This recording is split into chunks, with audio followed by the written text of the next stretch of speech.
की श्रीशुकुवाच एवमेतत्पुरा पृष्टो मैत्रेय भगवान् किल छत्रावनं प्रविष्टेन त्यक्त्वा सहगृहरिक्तिमद। श्रीमद्भागवत महापुराण की कथा का प्रारंभ नैमिषारण्य तीर्थ से, जहाँ 88,000 ऋषि विराजमान हैं।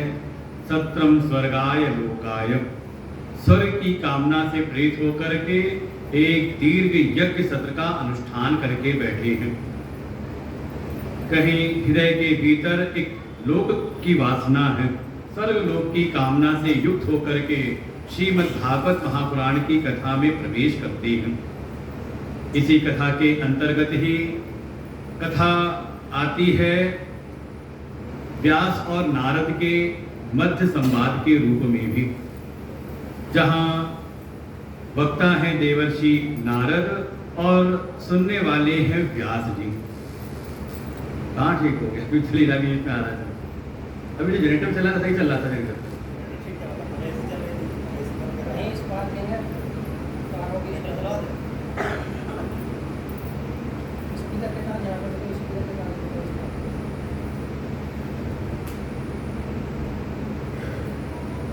जो व्यास जी हैं, व्यास जी के भी हृदय के भीतर थोड़ी लोक कल्याण की भीतर एक इच्छा है, लोक संग्रह की भावना से युक्त होकर के कथा सुनते हैं। इसी कथा के मध्य जो मुख्य कथा का प्रसंग है, महामुनि सुखदेव जी और राजा परीक्षित, जो जगत में विख्यात हुई। कथाओं के प्रसंग तो अन्य स्थानों पर भी चल रहे हैं, लेकिन इन सभी स्थानों में सबसे ज्यादा ख्याति हुई राजा परीक्षित और महामुनि सुखदेव के मध्य जो श्रीमद्भागवत कथा का वाचन हुआ। कारण एक ही है कि राजा परीक्षित के चित्त के भीतर संसार की कोई वासना शेष नहीं, केवल और केवल वो आत्म कल्याण की भावना से युक्त होकर के महामुनि सुखदेव जी के शरणागत हैं। और ऐसे श्रेष्ठ शिष्य को प्राप्त करके महामुनि सुखदेव जी बड़े प्रसन्न चित्त के साथ में कथा सुनाते हैं। श्रीमद्भागवत महापुराण का वास्तव में सर्वोत्तम लाभ भी यही है कि श्रोता और वक्ता दोनों ही भगवत प्राप्ति के भाव से यदि कथा श्रवण करें तो श्रीमद्भागवत महापुराण की कथा का जो सर्वोत्तम लाभ है वो वहां पर प्रकट होता है। किंचित किसी के भी भीतर, चाहे वो श्रोता हो चाहे वक्ता हो, अगर किसी के भीतर भी अगर कृष्णार्थी भाव से अलग, भगवत प्राप्ति के लाभ से अलग, मोक्ष की प्राप्ति आत्म कल्याण से अतिरिक्त यदि कोई भी इच्छा है, चाहे वो श्रोता के हृदय में हो और चाहे वक्ता के हृदय में हो, श्रीमद्भागवत का जो परम लाभ है फिर वो प्रकट होने में संशय हो जाता है। इसलिए उत्तम कथा तो यही है कि श्रोता और वक्ता दोनों ही कृष्णार्थी भाव से, आत्म कल्याण के भाव से कथा का श्रवण करें। कथा के तीनों ही लाभ हैं, आध्यात्मिक लाभ, अधिदैविक लाभ और अधिभौतिक लाभ। अगर कोई कथा की शरण में रहे तो उसको संसार की भौतिक संपदाओं की भी कोई कमी नहीं रहती।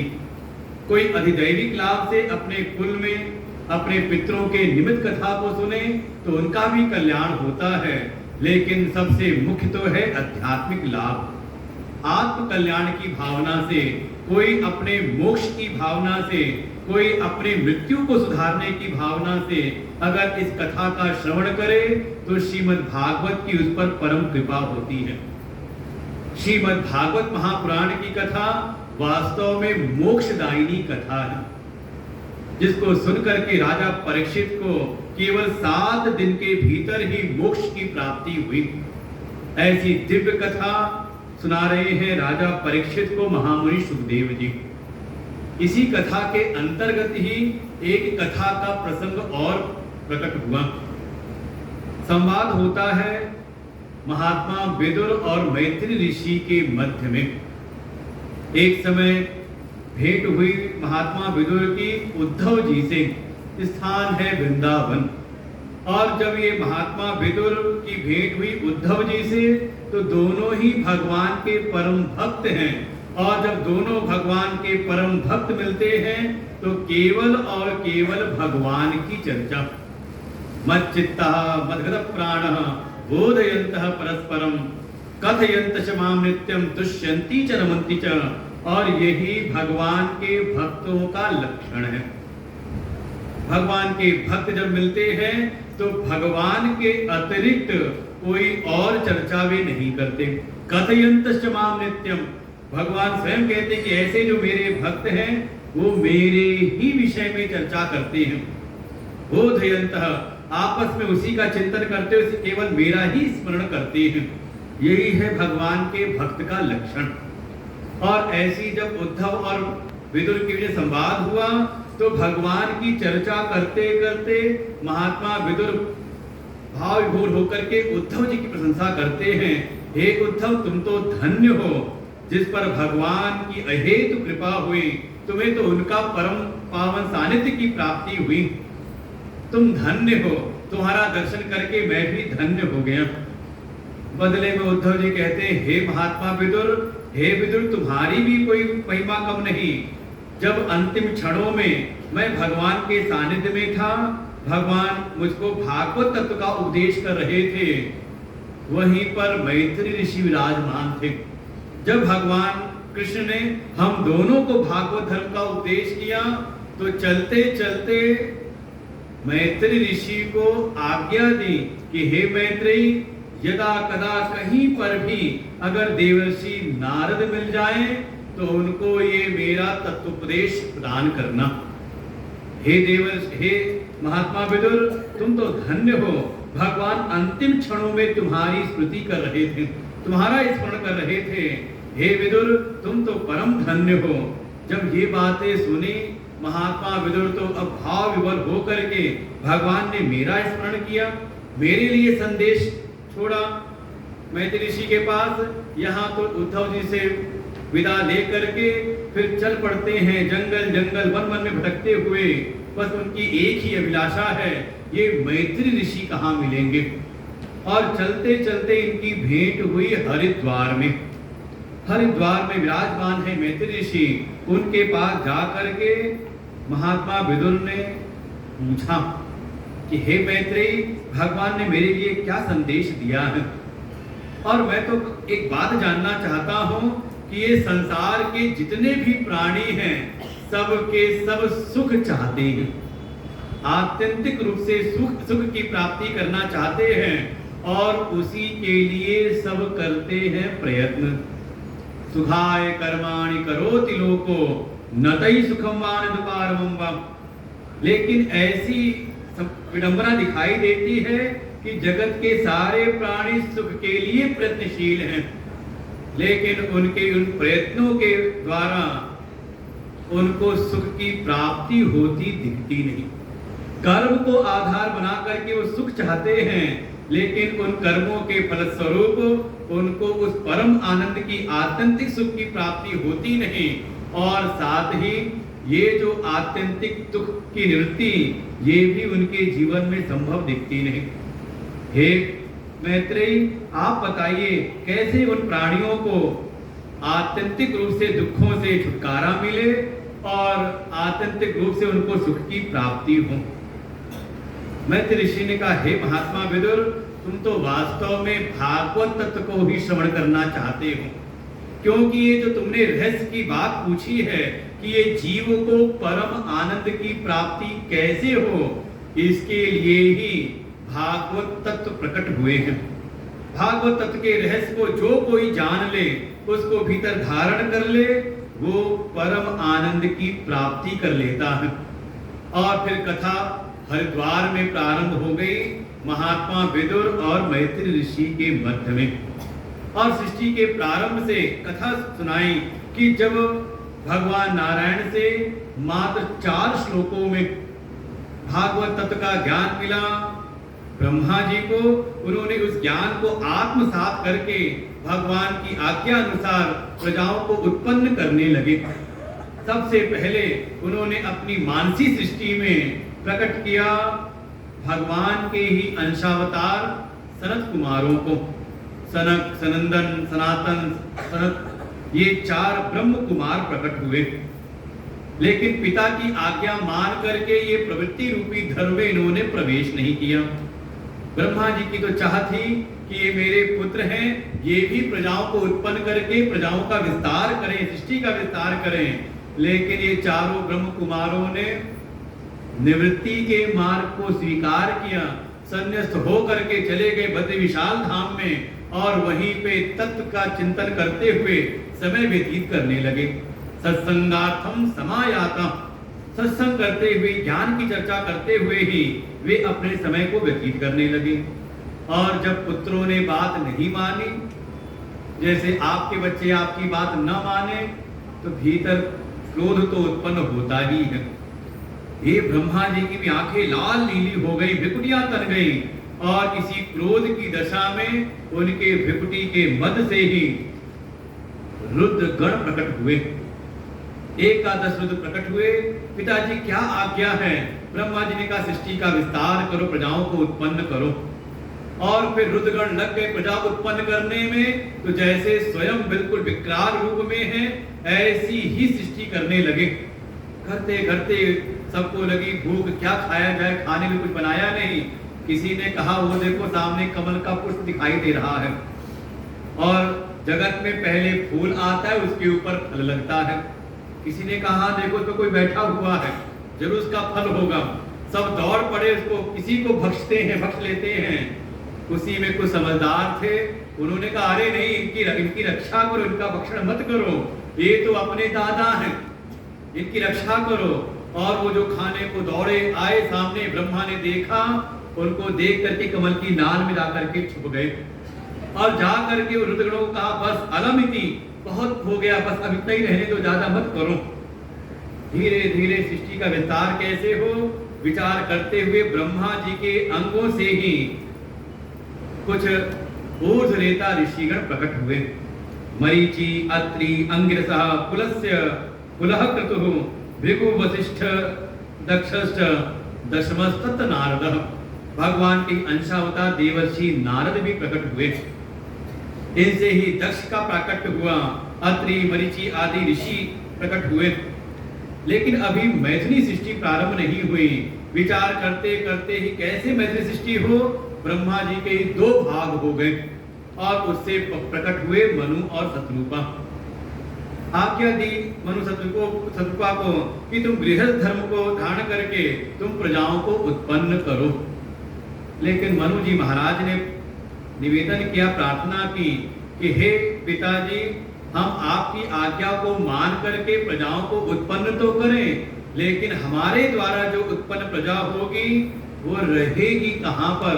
क्योंकि उनके रहने के योग्य जो पृथ्वी लोक है, उसको तो एक दैत्य चुरा करके छुपा रखा है उसने रसातल में। ब्रह्मा जी विचार करने लगे कैसे पृथ्वी का उद्धार हो। ये पूर्व के कल्प के 2 दैत्य, नाम है हिरण्याक्ष और हिरण्यकशिपु, ये दोनों प्रकट हुए थे। इसमें जो हिरण्याक्ष है, इसने ही पृथ्वी को चुरा करके छुपा रखा था रसातल में। कैसे पृथ्वी का उद्धार हो? तो पृथ्वी है अधिभूत, अधिभौतिक सृष्टि के अंतर्गत, और उसका गुण है गंध। पृथ्वी का गुण गंध। इस गंध को ग्रहण करते, धारण करते हैं नासिका से। तो नासिका है अध्यात्म, तो अधिभूत हो गया, अध्यात्म है। लेकिन बीच की जो कड़ी है दैवी सृष्टि कि हर एक जो भी हमारी इंद्रियां हैं उसके कोई ना कोई अधिष्ठात्र देव होते हैं। तो उस दैवी सृष्टि के अंतर्गत ही ब्रह्मा की दाहिनी नासिका छिद्र से प्रकट हो गए भगवान के ही अवतार। बोले वाराह भगवान की। और वाराह भगवान शुकर के रूप में प्रकट हुए। देखते ही देखते उनकी आकृति विशाल हो गई और गदा घुमाते हुए सीधे प्रवेश कर गए रसातल में। और जो पृथ्वी थी उसको अपनी डारों पर रख करके सीधे ला करके ऊपर आए, जल को स्तंभित करके पृथ्वी को स्थापित किया। इधर पीछे से वो जो हिरण्याक्ष था वो चिल्लाता है, अरे कायर मुझसे युद्ध तो कर, मेरी पृथ्वी को कहां लेके जा रहा है। वारा भगवान कहते हैं पहले पृथ्वी को स्थापित कर लो फिर आता हूँ, और पृथ्वी को स्थापित करके वापस गए और फिर उससे युद्ध होता है और देखते ही देखते वारा भगवान ने हिरण्याक्ष का वध कर दिया। परीक्षित पूछ बैठते हैं ये वाराह कहाँ से, ये हिरण्याक्ष कहाँ से आ गया? सुखदेव जी ने कहा हे राजन, ये पूर्व के कल्प में ही भगवान नारायण के ही दो प्रिय पार्षद जो उनकी अंतरंग सेवा में विराजमान थे, नाम था जय और विजय, इनके हृदय में ही एक समय भगवान की अंतरंग सेवा प्राप्ति का भीतर कुछ मान उत्पन्न हुआ, भीतर मद की उत्पत्ति हुई, और इस कारण से इन्होंने सनत कुमारों का तिरस्कार किया, और सनत कुमार के श्राप से ही वास्तव में सिद्धांत तो ये है कि जब भगवान नारायण की आप अंतरंग सेवा में हैं, तो जिसकी सेवा में हो तो सेवक को स्वामी के स्वभाव के अनुकूल वर्तन करना चाहिए, व्यवहार करना चाहिए। अब स्वामी तो ऐसे हो, बड़े भी नहीं हो, बड़े विनम्र हो, संतों का आव भाव आदर सत्कार करते हो, लेकिन सेवक कैसे हो? कहा वो थोड़ा अभिमान से युक्त हो और संतों का ही निरादर करें, तो फिर ऐसी सेवा से उनका हो जाता है पतन। इसलिए सेवक को सदैव इस बात के लिए सजग रहना चाहिए कि हम जिनकी सेवा में लगे हुए हैं, हमारा स्वभाव अपने स्वामी के अनुकूल रहे, वहां अपनी मर्जी नहीं चलती।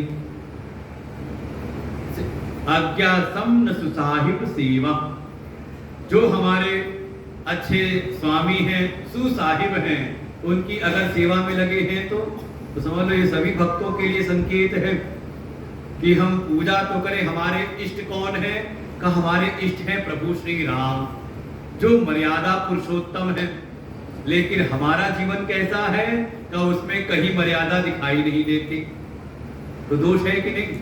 तो कई बार लोग आक्षेप कर देते हैं कि देखो पूजा करते हैं, लेकिन जिसकी पूजा करते हैं उनके जैसा इनका स्वभाव नहीं। हम पूजा तो करें, हम उपासना करें, हमारे इष्ट हो ठाकुर जी, और ठाकुर जी का जैसा स्वभाव है, सदाचार से युक्त, वैसा हमारा भाव ना हो, तो समझ लो उस सेवा का, उस भक्ति का फल फिर नहीं प्राप्त होता। संत कुमारों का इन्होंने निरादर किया, उन्होंने इनको 3 जन्म असुर बनने का श्राप दिया। और देखो जब श्राप दिया सेवक को, तो भगवान वहां प्रकट हो गए और उन्होंने अपने सेवक के जो अपराध थे उसको स्वयं का अपराध स्वीकार किया कि अगर इस अपराध के कारण, संत की अवमानना के कारण अगर इनको 3 जन्म जाना पड़ेगा पृथ्वी लोक पर, तो है तो मेरे ही सेवक ना, तो इनका उद्धार करने के लिए मैं 4 बार जाऊंगा। तो सबसे पहले यही हिरण्याक्ष और हिरण्यकशिपु बन करके आए, तो हिरण्याक्ष का उद्धार करने के लिए भगवान आते हैं वाराह रूप में।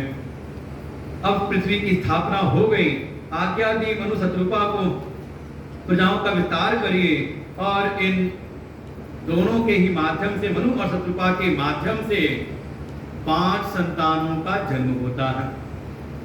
उत्तानपाद प्रियव्रत 2 पुत्र हैं और 3 कन्याएं हैं, आकुति, देवहूति, प्रसूति।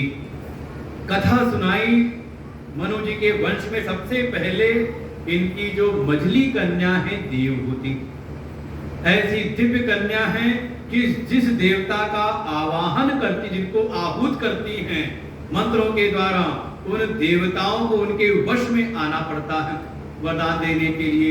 ऐसी दिव्य कन्या जब बड़ी हुई, किससे विवाह करे? तो ब्रह्मा से ही उत्पन्न है, हुए हैं। कर्दम ऋषि परम तपस्वी हैं। मनु और शत्रुपा ने जाकर के देवहूति का विवाह कर दिया उन तपस्वी कर्दम जी के साथ। अब यहाँ विवाह हुआ और विवाह के बाद ये जो कर्दम ऋषि हैं ये विराजमान हो गए तपस्या में, अपनी समाधि पे लग गए, अपनी तपस्या में रत हो गए। इनको ध्यान भी नहीं रहा कि इनका विवाह हो गया है, भूल गए। लेकिन जो इनकी पत्नी है देवहूति, बड़े भाव के साथ सेवा में लगती है। और यहाँ सुंदर स्वरूप दिखाया सेवा का कि अगर हम सेवा में लगे हो तो सेवा कैसे हो। तो 2 श्लोकों में बताया है। पहले कहा है कि किन किन गुणों को भीतर धारण करके सेवा करनी चाहिए और किन दुर्गुणों से बचना चाहिए सेवा में।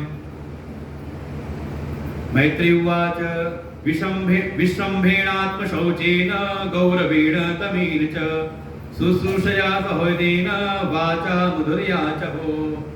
जो देवहूति माँ है, जो सेवा में लगी हुई हैं, तो किस प्रकार से सेवा कर रही हैं? तो कहा विश्रम्भेण, कहा सबसे पहले तो दृढ़ विश्वास के साथ में कि जिनकी सेवा में लगी है उन पर परम विश्वास है, किंचित भी कोई संदेह नहीं कि मेरी सेवा का क्या फल होगा, एक विश्वास भीतर उनके है। फिर आत्म शौचेन, बड़ी सजगता से अपनी पवित्रता को धारण करते हुए, अपने मन को पवित्र रखते हुए, भाई श्रेष्ठ की अगर सेवा करनी है तो वैसे हमें भी श्रेष्ठ बनना पड़ता है। अच्छा, भगवान की पूजा करनी, सेवा करनी हो तो वहां विधान है कि देवता की उपासना करनी है तो पहले अपने भीतर देवत्व को लाना पड़ता है। कम से कम देव उपासना में बैठना है तो पहले अपने आप को हम शुद्ध करें, पवित्र करें। मंदिर में प्रवेश करना हो तो स्नान, शौच इत्यादि क्रिया करने के बाद फिर भीतर बाहर की पवित्रता भी हम कर लें, स्वच्छ वस्त्रों को पहन करके तब हम देवताओं की उपासना करें। तो आत्म शौचेन, पवित्रता का ध्यान रखते हुए।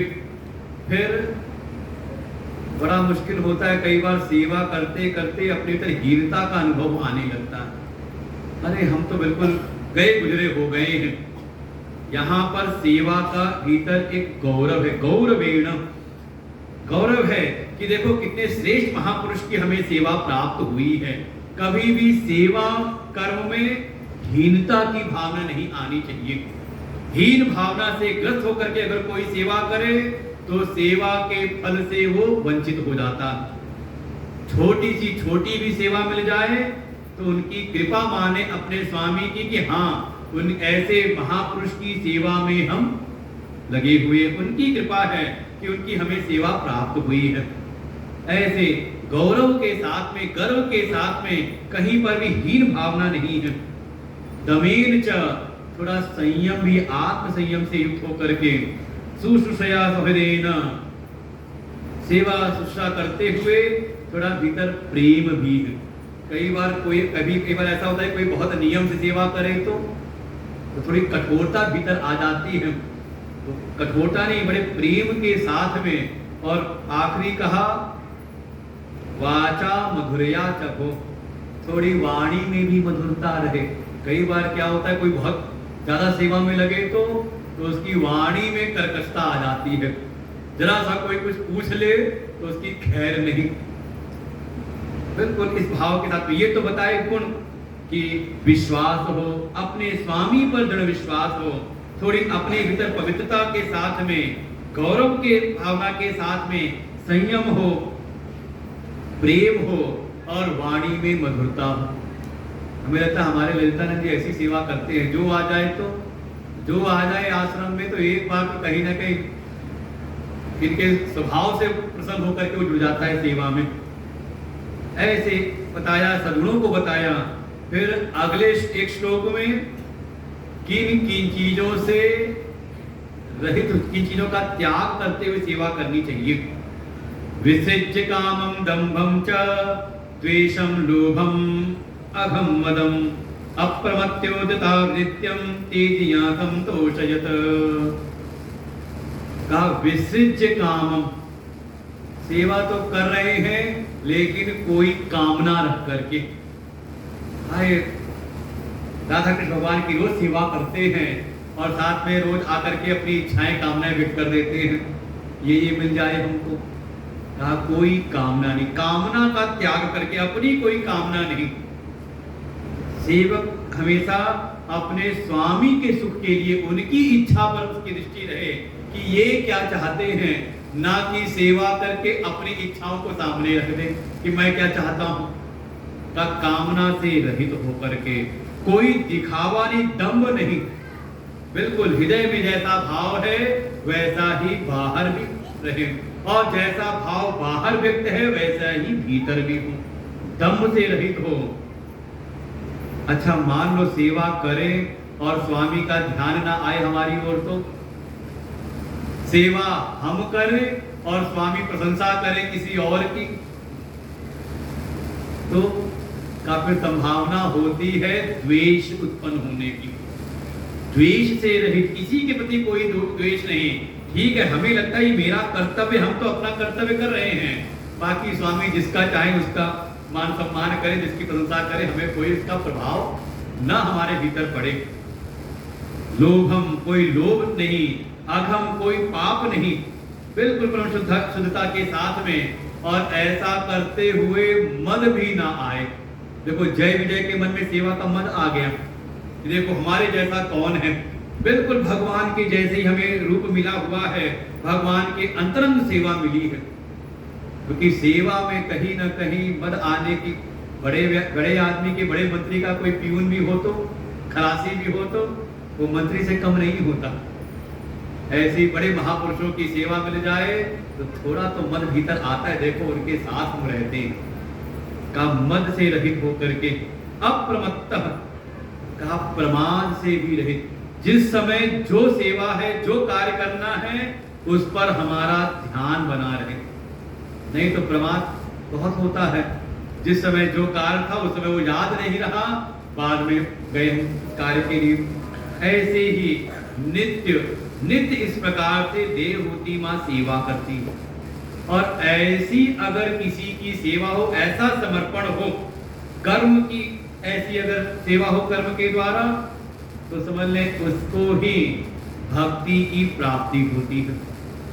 कदम ऋषि प्रसन्न हुए और फिर इन दोनों के माध्यम से इनके यहाँ 9 कन्याओं का जन्म होता है। ये 9 कन्याएं वास्तव में 9 प्रकार की भक्ति है। इसलिए गीता में देखें तो श्रीमद् भगवत गीता में भगवान ने 3 योग का प्रतिपादन किया है। प्रारंभ के 6 अध्याय कहा कर्म परक है, कोई भीतर निष्काम भाव से अपनी सेवा को समर्पित करे तो का उसका प्रवेश होता है भक्ति में। फिर मध्य के 6 अध्याय हैं भक्ति के, और फिर भक्ति को कोई धारण कर ले तो कहा आखिरी के फिर 6 अध्याय हैं भक्ति का परिवर्तन होता है फिर ज्ञान में। तो ये क्रम है। और देखिए ऐसे ही संगम पर जाएं तो यमुना जी जो कर्म की स्वरूपिणी हैं, उनका परिवर्तन हो जाकर के मिल जाती हैं गंगा जी से। तो कर्म का पर्यवसान होता है भक्ति रूपी गंगा में। तो ये जब इस प्रकार से कोई सेवा करे, निश्चल भाव से, समर्पित भाव से कोई सेवा करे, और देखिए सेवा में अपना सुख नहीं होता, अपनी कोई कामना नहीं होती, अपनी कोई इच्छा नहीं, ऐसे कोई सेवा करे त्याग की भावना से होकर के, तो उसको ही भगवान की भक्ति मिलती है। 9 प्रकार की भक्ति, ये 9 कन्याओं का इनके यहाँ जन्म हुआ। कला, अनुसूया, श्रद्धा, हवि, गति, क्रिया, ख्याति, अरुंधति, शांति, ये 9 कन्याएं आई। और जब ये 9 भक्ति आ गई भीतर तो इनके यहाँ स्वयं भगवान प्रकट होते हैं।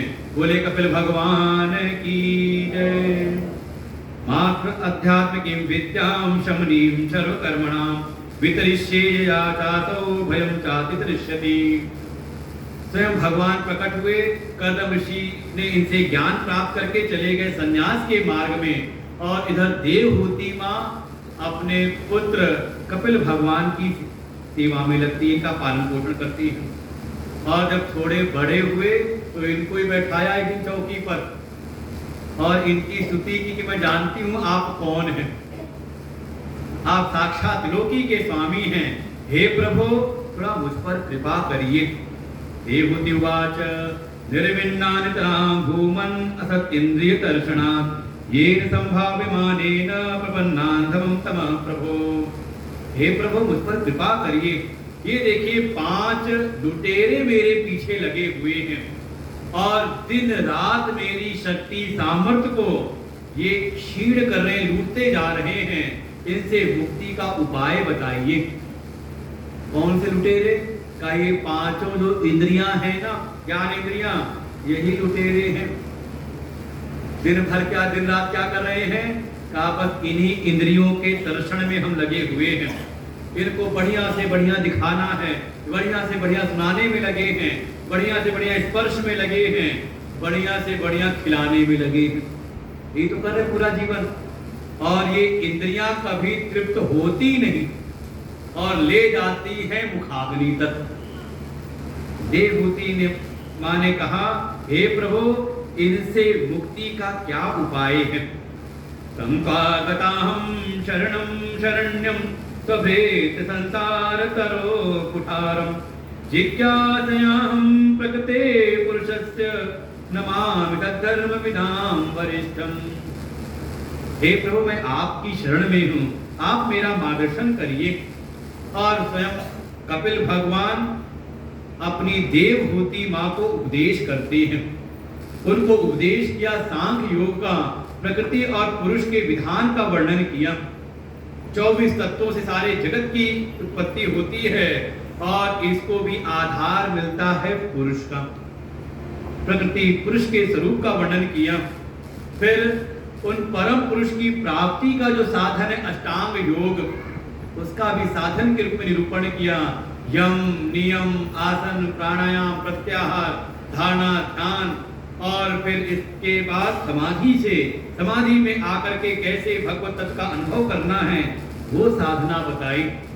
और साथ ही भक्ति योग का भी निरूपण किया कि बिना भक्ति के भगवान प्रसन्न नहीं होते, और भक्ति की प्राप्ति हो जाए तो कहा भक्ति से हृदय शुद्ध होता है और उसको सहज ही भगवान की प्राप्ति होती है। कपिल भगवान से ये उपदेश सुन करके ये जो देवहूति माँ है ये हो गई सिद्ध।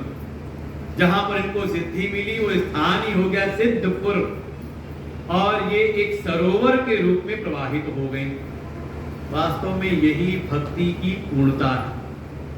किसी को ज्ञान की प्राप्ति हो जाए, ज्ञान का तत्व में स्थित हो जाए, या उसको पराभक्ति की प्राप्ति हो जाए, तो इसका लक्षण यही है कि उसके द्वारा ज्ञान और भक्ति का प्रचार प्रसार कितना हो रहा है। अगर आपकी भक्ति का रंग आपके आस पड़ोस के लोगों में अगर नहीं लगता तो समझ लें अभी कहीं ना कहीं भक्ति में कोई कमी है। हमारी भक्ति का रंग, हमारे जो भी इष्ट मित्र हैं, हमारा जो समाज है, अगर उसमें हमारे द्वारा विस्तारित हो तो समझो कि हाँ, ये तो देवर्षि नारद ने प्रतिज्ञा की थी कि जब तक घर घर में, जन जन में हे भक्ति आपको प्रतिष्ठित ना कर दूं, तब तक मैं अपने आप को आप भगवान का भक्त नहीं कहलाऊंगा। मैत्रेय उवाच मनोस्तु सतरूपायां तिस्रः कन्याश्च जज्ञिरे आकूति देवहूतिश्च प्रसूतिरिति विश्रुताः आकूतिं च प्रादादपि भानु भातिमतीं नृपः पुत्रिका धर्ममाश्रित्य शतरूपानुमोदितः। कथा आगे सुनाई। जो मनु महाराज जी की जो बड़ी कन्या थी, नाम है आकूति। देवहूति का विवाह किया कर्दम ऋषि के साथ। 9 कन्याओं के बाद, 9 प्रकार की भक्ति की स्वरूपिणी कन्याओं के बाद भगवान कपिल रूप में आए। ऐसी जो इनकी बड़ी कन्या है आकूति, इनका विवाह किया एक प्रजापति है, नाम है रुचि। रुचि नाम के प्रजापति से आकूति का विवाह किया और इनके यहाँ स्वयं भगवान प्रकट होते हैं।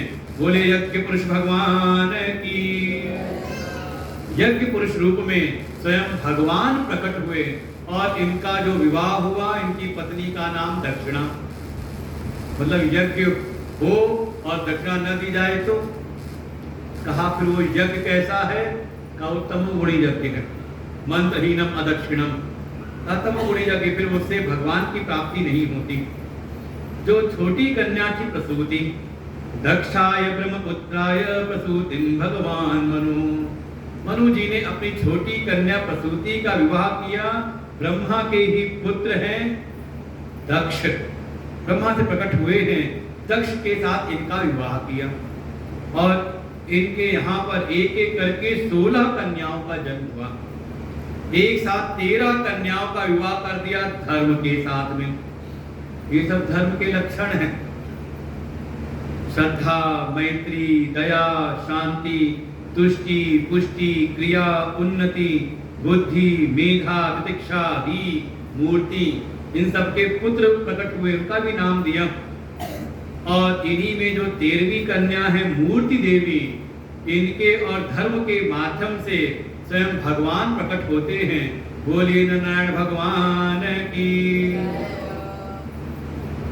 तात्पर्य है कि जीवन में धर्म की प्रतिष्ठा हो और धर्म से युक्त होकर के कोई भगवान की उपासना करे, भगवान के विग्रह की उपासना करे, तो उसको भगवत प्राप्ति निश्चित हो जाती है। समस्या ये है कि हम भगवान की उपासना तो करते हैं, लेकिन धर्म के विधान को नहीं जानते। मनमाना जीवन व्यतीत करते हुए भगवान को पाना चाहते हैं। कहा तभी भगवत प्राप्ति में देर होती है। भगवान की प्राप्ति करनी है तो मार्ग है धर्म का। इसीलिए चारों पुरुषार्थों में सबसे पहले आता है धर्म। धर्म, अर्थ, काम और मोक्ष। जब कोई धर्म को धारण करते हुए धर्म से युक्त होकर के अर्थ काम का संचय करता है, तो उसके जीवन में मोक्ष का मार्ग, मुक्ति का मार्ग प्रशस्त हो जाता है, निश्चित हो जाता है। ऐसे मूर्ति और धर्म के माध्यम से स्वयं भगवान प्रकट हुए। एक कन्या है स्वाहा, उनका विवाह किया अग्नि देवता के साथ में। एक कन्या है, नाम है स्वधा, उनका विवाह किया पितरों के साथ में। सबसे छोटी कन्या है, नाम है सती, इनका विवाह कर दिया भोले बाबा के साथ में। लेकिन भवस्य पत्नीं तु सतीं भव देवम अनुव्रताः आत्मना सृशं पुत्रम न लेभे गुणशीलता। बाकी जो कन्याओं का विवाह किया तो सबके यहाँ तो पुत्र संतान की उत्पत्ति हुई, लेकिन सती और शिव जी का वंश आगे बढ़ा नहीं। पूछा क्या हुआ, तो सारी घटना सुनाई। हुआ क्या, ससुर जी में और जमाई में, जमाता में हो गया था विरोध। ये जो दक्ष हैं, इनको प्रजापति का पद मिला और अस को जन्मा जगमा ही प्रभुता पाई जाहि मद नाही। दक्ष मद से युक्त हो गए और शिव से ही विरोध करने लगे। और इस चतुर्थ स्कंद में चारों पुरुषार्थों का वर्णन किया, धर्म, अर्थ, काम और मोक्ष। और धर्म पुरुषार्थ की कथा में कथा सुनाई दक्ष प्रजापति की, जो धर्म तो करता है लेकिन धर्म का प्रयोजन भगवत प्राप्ति नहीं। देखो धर्म का जो विधान है वो है अंतःकरण की शुद्धि के लिए। चित्तस्य शुद्धये कर्म, हमारे जो भी कर्म है, हमारी जो भी चेष्टाएं हैं, वो जब धर्म से युक्त होती हैं तो हमारा हृदय शुद्ध होता है, संसार के विषयों से थोड़ी हमारी विरक्ति होती है। और जब हृदय शुद्ध हो तो वो मुक्ति का पात्र होता है, भगवत प्राप्ति का पात्र होता है। लेकिन कोई धर्म करे और भगवान से ही विरोध कर ले तो उसके द्वारा अनुष्ठान किए हुए धर्म का ही विध्वंस होता है। ये दक्ष ने यज्ञ का अनुष्ठान किया, लेकिन उस यज्ञ का जो लक्ष्य था वो अंतःकरण की शुद्धि नहीं, बल्कि भगवान को नीचा दिखाना। धर्म के द्वारा वो अपने मिथ्या व्यक्तित्व को ही पुष्ट करने का प्रयास करने में लग गया कि हाँ जगत में मेरी प्रतिष्ठा हो जाए, और इसमें भगवान की करता है वो अवमानना। भगवान को नीचा दिखाने के लिए उसने यज्ञ किया, भगवान ने उसके उस मद से युक्त यज्ञ का विध्वंस किया। और जो ज्यादा मैं करता है ना, तो समझ लो उसकी गति होती है, अगला जन्म उसको बकरे का ही मिलता है। भगवान कहते बड़ा मैं करते थे ना, जाओ अब बकरा बन करके, बकरा बन के मैं करते रहो, कुछ और बोलोगे ही नहीं। वही गति हुई दक्ष की, उसका मस्तक कटता है। देखो ये अभिमान का प्रतीक है। जब वीरभद्र आए, सारे यज्ञ का विध्वंस किया, तो जब दक्ष मिले तो इनका ये मस्तक काट करके यज्ञग्नि में ही स्वाहा कर दिया। कहते हैं ये है यज्ञ की पूर्णता। हम जीवन में यज्ञ करें तो यज्ञ के द्वारा हम अपने अभिमान को झुकाएं, अपने अभिमान को समर्पित कर दें। इसके लिए ही यज्ञ की पूर्णता में हम नारियल अर्पण करते हैं। वो जो नारियल है ये हमारे शीश का ही प्रतीक है कि जैसे इसमें जटाएं हैं तो नारियल में जटाएं होती हैं, इसमें आंखें हैं तो उसमें भी आंखें हैं, नस नाड़ियों के रूप में उसमें कलावा बांध दिया। जैसे ये ऊपर से कठोर अंदर से कोमल, ऐसा ही नारियल। तो नारियल के रूप में हम अपने अहम के प्रतीक इस मस्तक को समर्पित करें, तब तो आपका यज्ञ सफल होता है और वो धर्म का जो है वो धर्म आपको भगवत प्राप्ति करा देता है। लेकिन कोई धर्म के द्वारा अपने अभिमान को पुष्ट करे तो उसके धर्म का फिर विनाश होता है। ऐसी धर्म पुरुषार्थ कथा सुनाई समझाने के लिए कि धर्म के द्वारा अपने अभिमान का पोषण ना करें, बल्कि अपने अभिमान को भगवत चरणों में हम समर्पित कर दें। कथा सुनाई आगे अर्ध पुरुषार्थ की, जिसमें कथा आती है भगवान के परम भागवत हैं ध्रुव जी। प्रियवतोत्तानपातौ श्रुतरूपापते सुतौ वासुदेवस्य कलया रक्षायां जगतस्तौ। मनु और शत्रुपा की 3 कन्याओं का वर्णन कर दिया। आकुति, देवहूति और प्रसूति, तीनों के ही वंश में भगवान का अवतरण हुआ है। कथा सुनाई जो इनके बड़े पुत्र हैं उत्तानपाद। उत्तानपाद की 2 पत्नियां थी, बड़ी पत्नी का नाम सुनीति, छोटी पत्नी का नाम सुरुचि। जो बड़ी पत्नी है इनकी राजा करते हैं उपेक्षा, दासियों जैसी स्थिति है। और इनके यहाँ पुत्र हुए, नाम रखा ध्रुव। जो छोटी पत्नी है उनसे राजा उत्तानपाद का ज्यादा लगाव है, और लगाव भी इतना है कि थोड़ा उसे दबते भी है। सुरुचि के माध्यम से पुत्र हुआ, संतान हुई, नाम रखा उत्तम। घटना हुई एक दिन राजमहल में, ये जो राजा उत्तानपाद है अपने छोटे पुत्र उत्तम को अपनी गोद में बिठा करके दुलार कर रहे हैं। पास में बैठी है बगल में सुरुचि। आगे सुनीति के पुत्र ध्रुव, उनके मन में हुआ कि मैं भी पिता की गोद में बैठ करके मैं भी पिता का प्रेम प्राप्त करूं। लेकिन जो ही बैठने को गए ऊपर, वो बगल में बैठी सुरुचि हाथ पकड़ के नीचे उतार देती है और बहुत सारे कठोर वचन भी कहती है। पुत्र बालोसी पत्नात्मानम अन्य श्री गर्भ समृतम।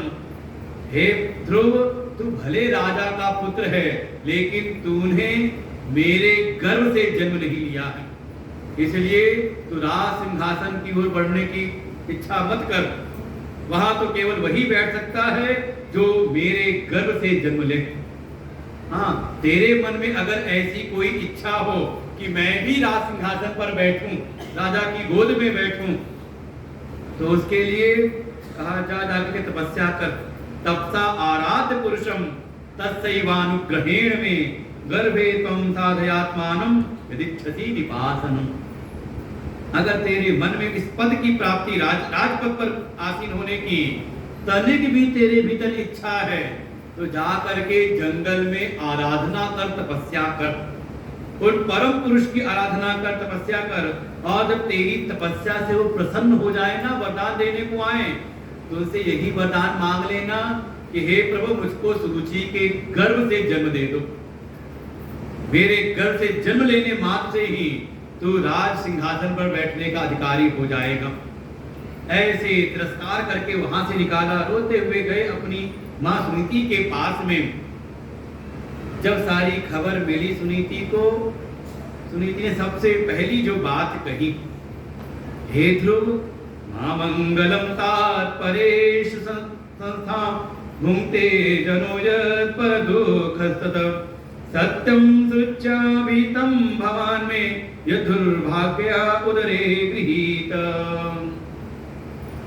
सबसे पहली बात सुरुचि ने जो कही, बताया सुनीति ने, सुरुचि ने जो बात कही उसने सत्य ही कहा है।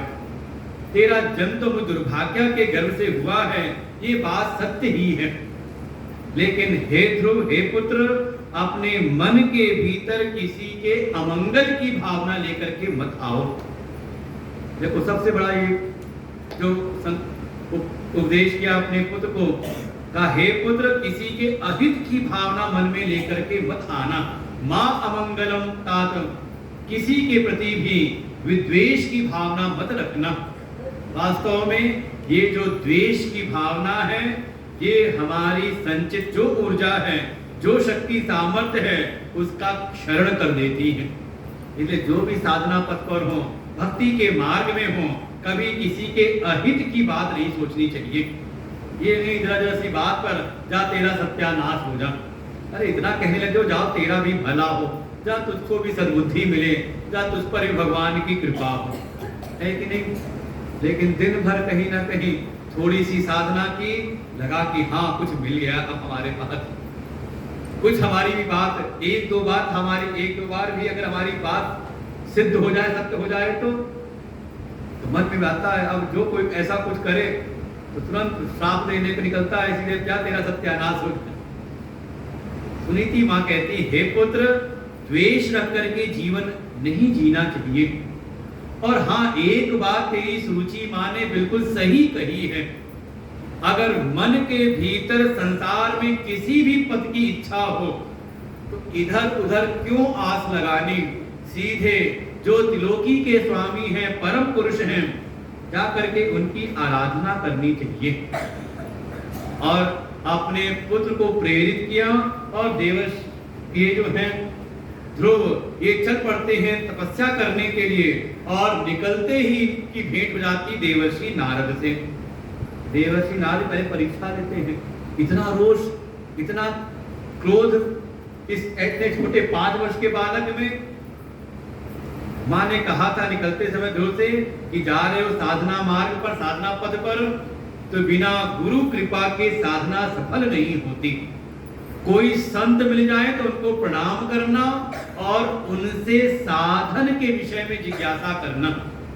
जैसे जंगल की ओर गए, देवर्षि नारद मिले, ध्रुव जी ने उनको प्रणाम किया और प्रणाम करके पूछा, मुझको वो साधन बताइए जिससे मैं वो पद प्राप्त कर सकूं जो मेरे कुल में आज तक किसी को ना मिला हो। देवर्षि नारद ने कहा बात क्या हो गई। जब सुना, कहा इतनी छोटी सी बात पर, अरे पिता ने डांट दिया हो, टोक दिया हो, माँ ने कुछ कह दिया हो, तो इतनी सी बात को दिल पर नहीं लगानी चाहिए। चल तुझे पिता की गोद से उतारा गया था ना, चल मैं चलता हूँ, मैं कहता हूँ मेरा आदेश कोई छोड़ नहीं सकता, मैं बैठाता हूँ तुझे पिता की गोद में। लेकिन जो ध्रुव जी हैं वो टस से मस होते नहीं।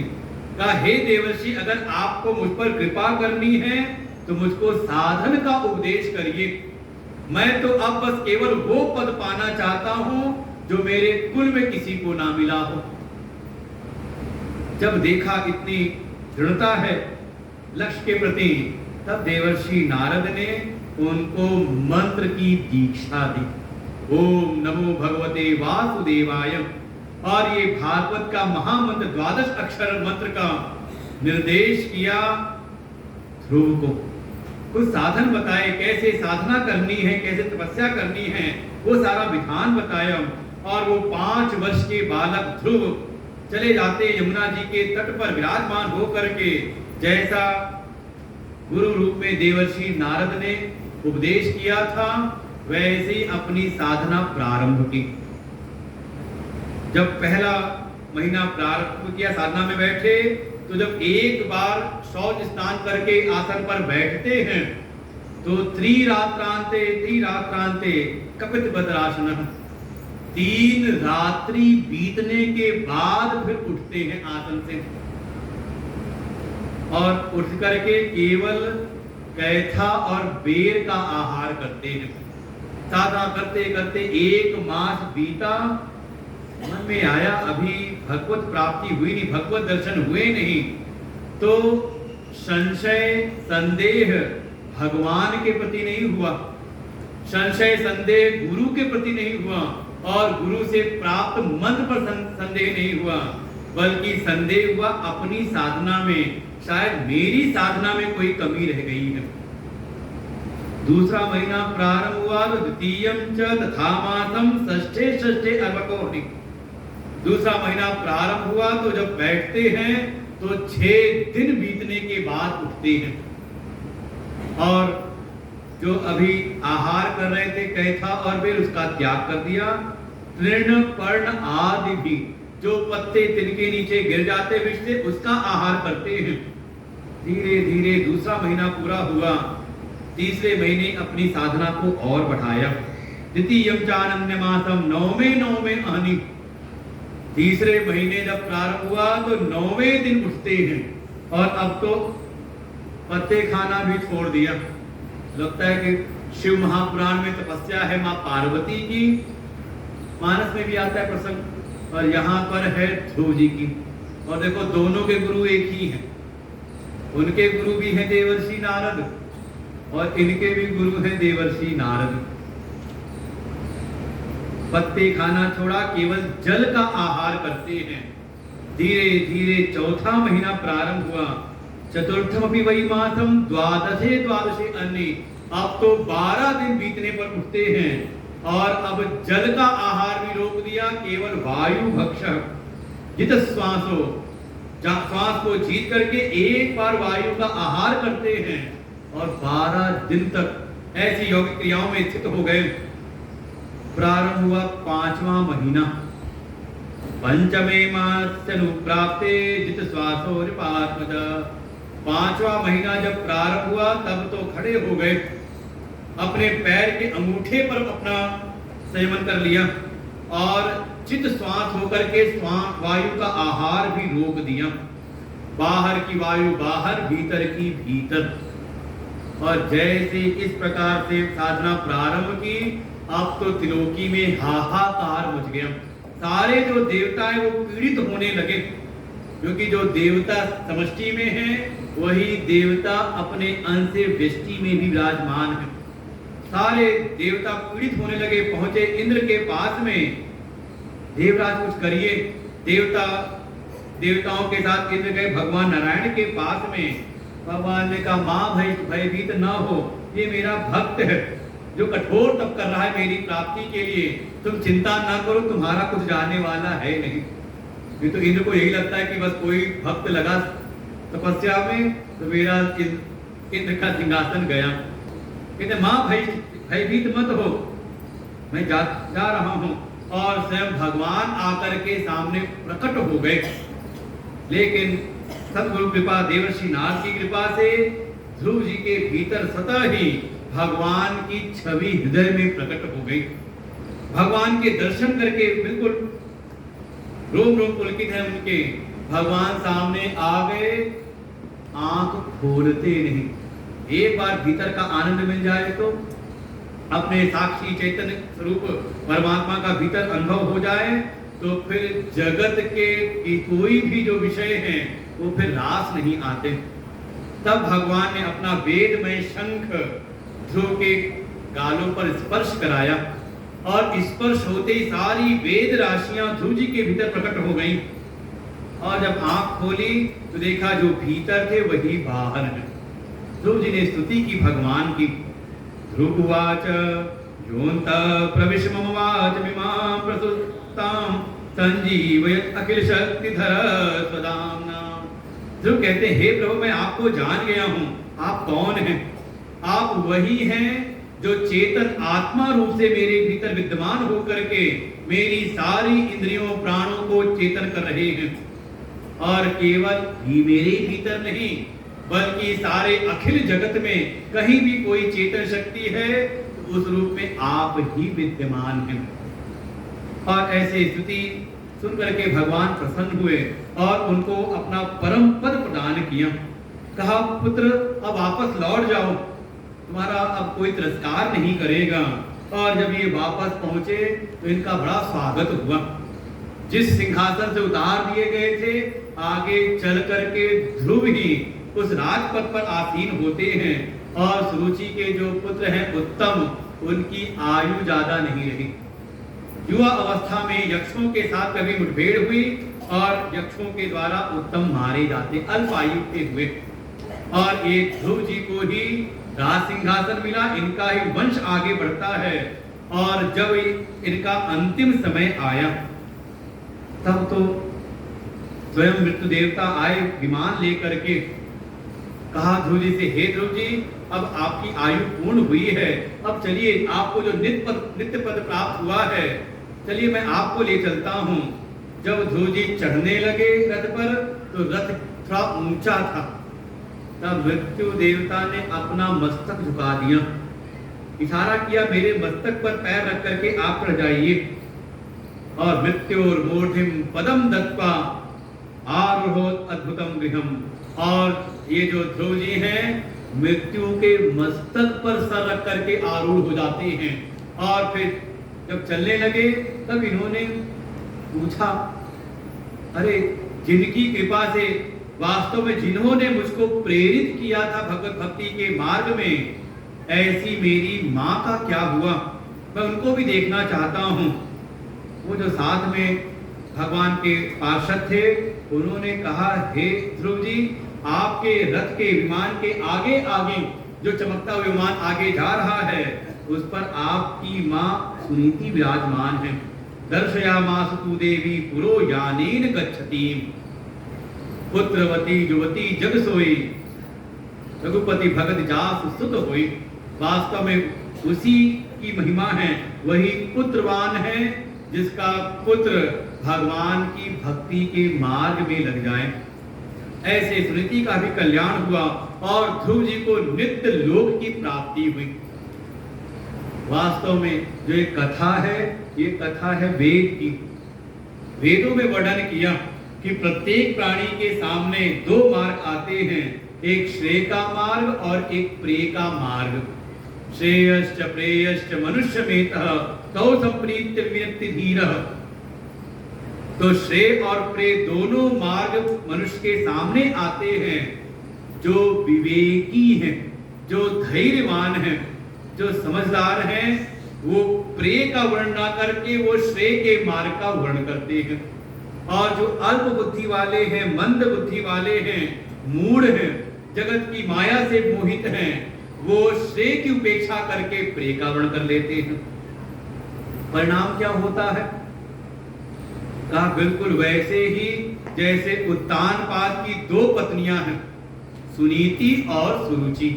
सुनीति ही श्रेय का मार्ग है, सुंदर नीति अर्थात ज्ञान का मार्ग। और सुरुचि, सुरुचि कहा रुचिकर, रुचि मन को लुभाने वाला।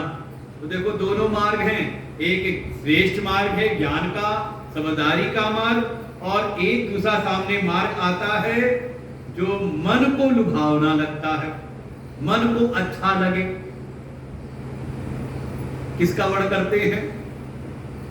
तो जैसे उत्तानपाद है, उन्होंने सुनीति की करती उपेक्षा, ये उत्तानपाद ही जीव है, वो करते हैं सुनीति श्रेय के मार्ग की करते उपेक्षा, और पकड़ किसको रखा है? का सुरुचि को, प्रेय के मार्ग का वर्ण किया। और देखिए परिणाम कैसा है? सुरुचि के जो पुत्र है नाम है उत्तम। देखो जो प्रिय लगने वाला रुचिकर जो मनमानी वाला जो मार्ग है ना, उसका जो फल है वो बड़ा अच्छा देखने में लगता है, मजा आ गया, मजा आएगा, है कि नहीं? उत्तम लगता है देखने में। नियम से संयम का मार्ग अच्छा नहीं लगता, मनमानी वाला मार्ग बड़ा अच्छा लगता है। तो उसका फल उत्तम तो है, लेकिन वो नित्य नहीं है, उसकी आयु ज्यादा नहीं। और वहीं जो सुनीति का मार्ग है, श्रेय का मार्ग है, उनका जो फल है, जो पुत्र हैं, उनका नाम है ध्रुव, अर्थात जो नित्य हैं, अटल हैं। जो कोई श्रेय के मार्ग का, ज्ञान के मार्ग का वर्ण करता है, उसको ही नित्य पद की प्राप्ति होती है। इसी सिद्धांत को इस कथा के द्वारा स्थापित किया। यही जो ध्रुव जी, और देखो ध्रुव की कथा ही है अर्थ पुरुषार्थ कथा। अगर संसार में भी अर्थ की किसी के भीतर कामना है, तो थोड़ा भगवान की भक्ति आराधना के मार्ग से चले। वही कहे, वो देखो भगवान की पूजा नहीं करता, भगवान की भक्ति नहीं करता, लेकिन बहुत संपन्न है, वो जो चाहता है सब मिल जाता है। तो कहा उसको इस लोक की संपत्ति तो मिल जाती है, लेकिन उसका परलोक नहीं सुधरता। और कोई भगवान की भक्ति को धारण करके, भगवान को आश्रय मान करके, भगवत आश्रित रहते हुए संसार में प्रयास पुरुषार्थ करता है, तो उसको इस लोक की से संपत्ति भी मिलती है, और आगे जो उसका परलोक है, परलोक भी उसका सुरक्षित हो जाता है। यही है अर्थ पुरुषार्थ की कथा, कि थोड़ा भगवान की भक्ति, भगवान पर आश्रित भाव रह करके अपने जो सारे पुरुषार्थ है, प्रयत्न है, वो करते रहे, तो ये लोक भी और साथ ही परलोक दोनों ही सुरक्षित हो जाते हैं। इन्हीं ध्रुव जी के वंश में एक हुए राजा अंग, बड़े धर्मात्मा थे। इनका विवाह हुआ मृत्यु के देवता की कन्या है सुनीता, उनके साथ में, और इनके यहाँ जो पुत्र हुआ उसका नाम पड़ा वेन, जो महादुष्ट हुआ। पूछा ऐसा क्यों? जो परम भक्त हैं ध्रुव जी, उनके भी पुत्र हैं अंग जो धर्मात्मा हैं, उनके यहाँ ऐसा दुष्ट पुत्र जो संतों का भी तिरस्कार करने वाला हो गया, और इतना अत्याचारी कि धीरे धीरे सारी जो प्रकृति है, पृथ्वी माँ ने सारे जो रत्न हैं, जो औषधियां हैं, उनको अपने गर्भ में छुपा लिया। प्रजा त्राही त्राही करने लगी। कहा ऐसे इतने दुष्ट? कहा उसका एक कारण है। जिस समय ये वेन अपनी माँ के गर्भ में था, उस समय इनके जो पिता हैं अंग, वो तो चले गए दिग्विजय पर, युद्ध आदि करने के लिए चले गए, और इनकी जो पत्नी थी सुनीता, जो गर्भवती थी, अब बैठे बैठे पति देव तो है नहीं, क्या करें? तो जो उनकी सहेलियां थी, सखियां थी, उनकी सेविकाएं थी, उनके साथ बैठ करके अपने पीहर की याद करने लगी। यही होता है। और अपने पीहर की याद करें तो पीहर में क्या होता था? वो जो अनेकों प्रकार के पापी जीव लाए जाते थे, तो मृत्यु देवता के यहाँ कैसे कैसे उनको पाप भुगाया जाता था, कैसे उनको किसी को शूली पर चढ़ाया जाता, किसी को तप्त गर्म लोह स्तंभ से बांध दिया जाता, कैसी कैसी घोर यातनाएं दी जाती थी। उन्हीं यातनाओं की चर्चा करती, और चर्चा करते करते वो जो बोलती, जो चर्चा करती, धीरे धीरे वही सब सुन रहे। कौन? का गर्भ के भीतर जो बालक है, उसने सब सुना, और सीधे निकलते ही, अब मान लो हमारे संतों ने ऐसा कहा कि कोई गर्भवती हो, घर में कोई भी गर्भवती स्त्री हो, तो उसके सामने अच्छे चित्र लगाने चाहिए, भगवान के चित्र लगाने चाहिए, थोड़ा वो गीता रामायण का पाठ करे, सत्संग प्रवचन सुने, तो उससे जो बालक निकलता है वो भगवान का भक्त जन्म से ही हो जाता है, ऐसे संस्कार लेकर के आता है। लेकिन ऐसा न करके अब वो देखे डरावने सीरियल, भूत प्रेत वाले, मार धाड़ वाली पिक्चरें देखे, तो बच्चा निकलते ही कहता है मेरी पिस्तौल कहाँ है। तो ये तो देखो हमारे ऊपर ही है कि हम अपने, इसीलिए हमारे सनातन धर्म में देखें 16 संस्कार कहे गए, कैसे हम अपना जीवन संस्कारित करेंगे, साथ ही हमारा जो वंश आगे बढ़ने वाला है वो भी कैसे संस्कारित हो। तो विवाह के पूर्व से ही संस्कार प्रारंभ हो जाते हैं। इस घटना से जो वेन है वो महा अत्याचारी हुआ। एक बार मन में आया, अंग तो उसके उत्पात से चिंतित होकर के चले गए जंगल की ओर, इधर राजा बन गया वेन। अब तो सत्ता हाथ में आई तो इसके अत्याचार और बढ़ जाते हैं। जो संत हैं, कुछ महात्मा, इनके मन में आया चलो एक बार चल करके हम प्रयास करते हैं, समझाते हैं। संत तो आए उसके हित की बात करने के लिए, लेकिन वेन ने उनका भी तिरस्कार किया और उनको अनेकों प्रकार से कटु वचन कहे। तब संतों ने क्रोध में आकर के हुंकार भरी और संतों की हुंकार मां से वेन का शरीर शांत हो गया। लेकिन मां सुनीता है, उन्होंने अपने पुत्र के शरीर को सुरक्षित रख लिया। अब गद्दी पर, सिंहासन पर कोई राजा है नहीं। अब तो जो अत्याचारी हैं, चोर हैं, ऐसे जो अत्याचारी दुष्ट लोग हैं, इनका तो उत्पात और बढ़ गया। पुनः संत लोग आए सुनीता के पास, क्या किया जाए। सुनीता ने कहा, हे प्रभु भगवान, आप ही कोई उपाय करिए, मैंने अपने पुत्र के शरीर को सुरक्षित रखा है। तब संतों ने अपनी तपस्या के बल से वेन के शरीर का मंथन किया और मंथन में सबसे पहले जो उसके अंदर के जो पाप वृत्तियां थी वो एक काला काला सा एक बौने पुरुष के रूप में प्रकट हुआ। उनको उनका नाम रखा निषाद। फिर दोबारा जब मंथन किया तो स्वयं भगवान प्रकट हुए। बोले पृथु महाराज की। और पृथु महाराज राज सिंहासन पर आसीन होकर के उन्होंने स्वयं परिश्रम किया। स्वयं जाकर के पृथ्वी माँ का दोहन करते हैं और पुनः अपने परिश्रम पुरुषार्थ से सारी प्रजाओं को सभी प्रकार की मनोकामनाओं से युक्त किया। उनको समस्त जो भी संसाधन थे पुनः उनको प्रदान किया। वास्तव में ये कथा है काम पुरुषार्थ की। अगर मन के भीतर कामनाएं हो तो भगवान से हम आकर के कहते हैं अगर मन में इच्छाएं हैं कामनाएं हैं तो थोड़ा परिश्रमी बनो। शॉर्टकट वाला रास्ता मत ढूंढो कि रातों रात हम कैसे आसीन हो जाएं बड़े पद पर। उसके लिए थोड़ा परिश्रमी बने, पुरुषार्थी बने, परिश्रम करें अपनी मनोकामनाओं को पूरी करने के लिए। ये है काम पुरुषार्थ कथा। और इसी में आगे आकर के इसी वंश में आगे आकर के राजा हुए। नाम पड़ा उनका प्राचीन बरही।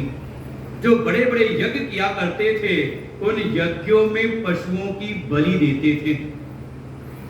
उनके यज्ञ के फल स्वरूप एक समय देवर्षि नारद आए उनके यज्ञ मंडप में और राजा प्राचीन बरही को बुला करके लेके आए यज्ञ के मंडप के बाहर और अपनी दिव्य दृष्टि के द्वारा आकाश में दिखलाया कि हे राजन, आप जो ये यज्ञ करते हो और इस यज्ञ में जिन जिन पशुओं की बलि देते हो ऊपर देखो वो सारे पशु इंतजार कर रहे हैं आपका। वो इसी प्रतीक्षा में है कि कब ये राजा आएगा, शरीर टूटेगा इसका, और जब ये आएगा तो हम इससे प्रतिशोध लेंगे। उन खूंखार पशुओं को प्रतीक्षा में देख करके राजा प्राचीन बरही तो बड़े भयभीत हुए। कहा हे देवर्षि, आप ही मुझ पर कृपा करिए, आप ही इनसे मुक्ति का मुझको उपाय बताइए। और इन राजा प्राचीन बरही को अपना शिष्य बना करके शिष्य स्वीकार करके देवर्षि नारद ने इनको एक कथा सुनाई और कथा बड़ी प्रसिद्ध हुई। आसीत पुरंजनो नाम राजा राजन। इनको कथा सुनाई पुरंजन की। कैसे एक पुरंजन जो रहता तो था आत्मलोक में लेकिन विषयों में आसक्ति के कारण वो अपने नित्य सखा परमात्मा को छोड़ करके आ गया इस संसार में, विषय संसार में, और आकर के संसार के विषयों में ही अनुरक्त हो गया। धीरे धीरे समय आया, शरीर छूटा, लेकिन विषयों में अनुरक्त होते अपनी पत्नी में अत्यंत आसक्त हो गया और पत्नी का स्मरण करते करते शरीर छूटा तो अगला जन्म उसको स्त्री का मिला। बस ये है कि वहां भी उसका विवाह हुआ एक राजकुमार से और वहां भी घटना ऐसी हुई कि वहां पति का देहावसान हुआ और ये स्त्री रूप में ही विलाप करने लगी। और तभी वहां एक ब्राह्मण देवता आए और उन्होंने उसको सचेत किया, उसको उपदेश किया कि तुम क्यों बिथा विलाप कर रहे हो, वास्तव में तुम अपने आप को तो पहचानो कि तुम हो कौन। तुम ना तो पुरुष हो और ना ही तुम स्त्री हो, तुम तो वास्तव में आत्म स्वरूप हो। तुम तो विहार करते थे आत्मलोक में, लेकिन संसार की विषय वासनाओं के कारण तुम्हारी ये गतियां हुई।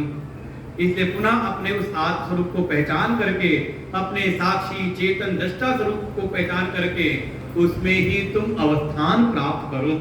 ऐसे पुरंजन उपाख्यान के द्वारा राजा प्राचीन बरही का मार्गदर्शन किया। वास्तव में ये है मोक्ष पुरुषार्थ की कथा कि जो कोई भी मुमुक्षु है, मोक्ष प्राप्ति करना चाहता है, तो उसका साक्षात साधन तो केवल और केवल ज्ञान ही है। कर्म के द्वारा केवल अंतःकरण शुद्धि संभव है, बाकी उस मोक्ष के लिए, मुक्ति के लिए तो ज्ञान को ही प्राप्त करना पड़ता है। अपने आत्म स्वरूप की, अपने साक्षी स्वरूप का अनुभव करना पड़ता है और कोई उपाय है नहीं। तो चतुर्थ स्कंद में चारों पुरुषार्थों की कथा सुनाई, धर्म, अर्थ, काम और मोक्ष। धर्म पुरुषार्थ में कथा सुनाई है दक्ष की कि अगर धर्म का अनुष्ठान करें तो जैसे दक्ष ने किया वैसे ना करें। धर्म अनुष्ठान के द्वारा अपने मिथ्या व्यक्तित्व के अभिमान को पुष्ट न करें, बल्कि धर्म के द्वारा अपने मन को शुद्ध करते हुए भगवत प्राप्ति को लक्ष्य बनाएं। अर्थ पुरुषार्थ में कथा सुनाई ध्रुव जी की कि अगर अर्थार्थी भाव भी है तो सदैव भगवान के आश्रित रहें, भगवत आश्रय में रहते हुए अपने पुरुषार्थ प्रयत्न करें, तो उससे ये लोग भी सुखी और परलोक भी हमारा सुरक्षित हो जाता है। काम पुरुषार्थ में कथा सुनाई है पृथु महाराज की उत्पत्ति की।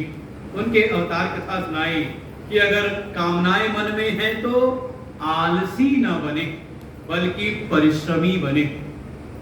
और मोक्ष पुरुषार्थ में कथा सुना दी चौथे स्कंद में राजा प्राचीन बरही की कि मोक्ष पुरुषार्थ के अभिलाषी हैं तो कहा सद्गुरु शरण में रह करके ज्ञान की प्राप्ति करें। श्री कृष्ण गोविंद हरे मुरारे हे नाथ नारायण वासुदेव।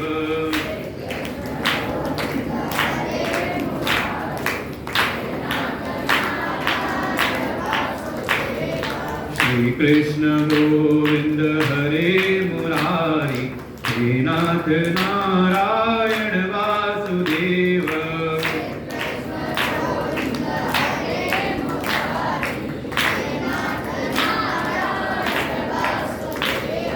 श्री कृष्ण गोविंद हरे मुरारी हे नाथ नारायण वासुदेव।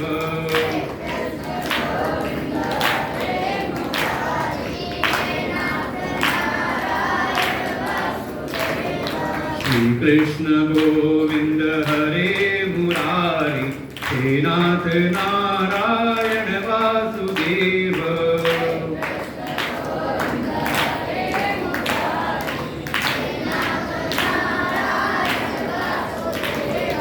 श्री कृष्ण गोविंद हरे मुरारी हे नाथ नारायण वासुदेव।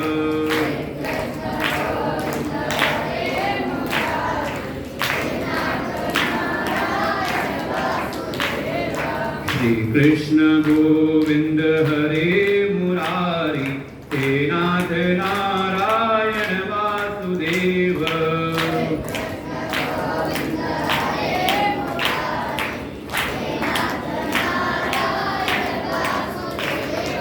श्री कृष्ण गोविंद हरे मुरारी हे नाथ नारायण वासुदेव।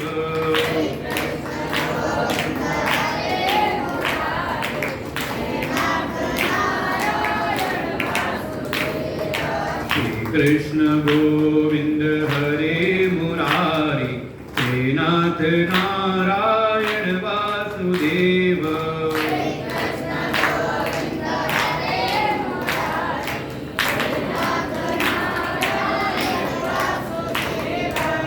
कृष्ण गोविंद हरे मुरारी हे नाथ नारायण वासुदेव।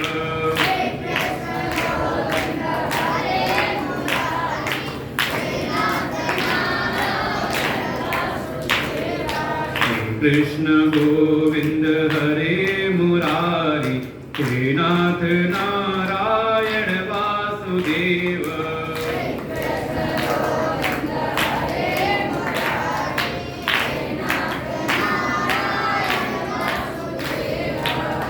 कृष्ण गोविंद हरे मुरारी हे नाथ नारायण वासुदेव।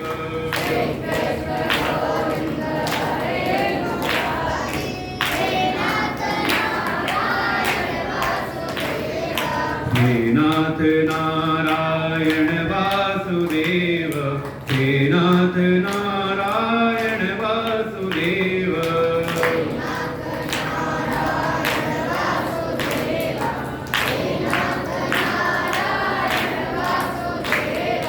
हरे कृष्ण कृष्ण कृष्ण हरे हरे हरे राम राम राम हरे हरे।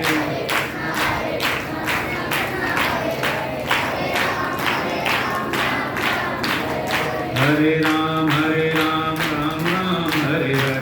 हरे कृष्ण कृष्ण कृष्ण हरे हरे।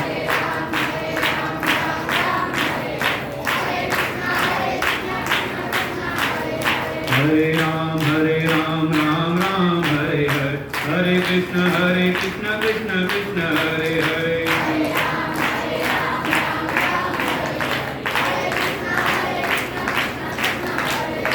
हरे राम राम राम हरे हरे, हरे कृष्ण कृष्ण कृष्ण हरे हरे।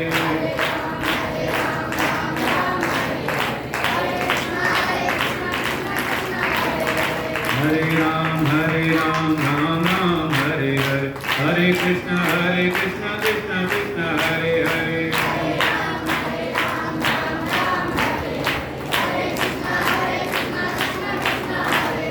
हरे राम राम राम हरे हरे, हरे कृष्ण कृष्ण कृष्ण हरे हरे।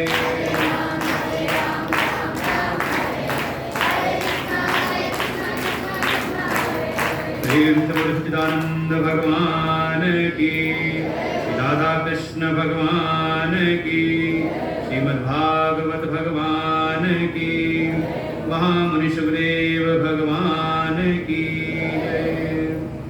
राजोवाच प्रियव्रतो भागवत आत्मा राम कथं मुने, गृहेण मतिजन्मूल कर्मबन्ध पराभव, नूनं मुक्तसङ्गानां तादृशां ददर्शव, गृहेष्वभिनिवेशोऽयं पुंसां भवितुमर्हति। श्रीशुकुवाच बाणमुक्तं भगवत उत्तम श्लोकस्य मच्चरणारविन्दं मकरन्दस्य। पंचम स्कंद में महामुनि सुखदेव जी कथा सुनाते हैं। मनु जी महाराज के जो छोटे पुत्र हैं नाम है प्रियव्रत, जिनको व्रत करना अत्यंत प्रिय था।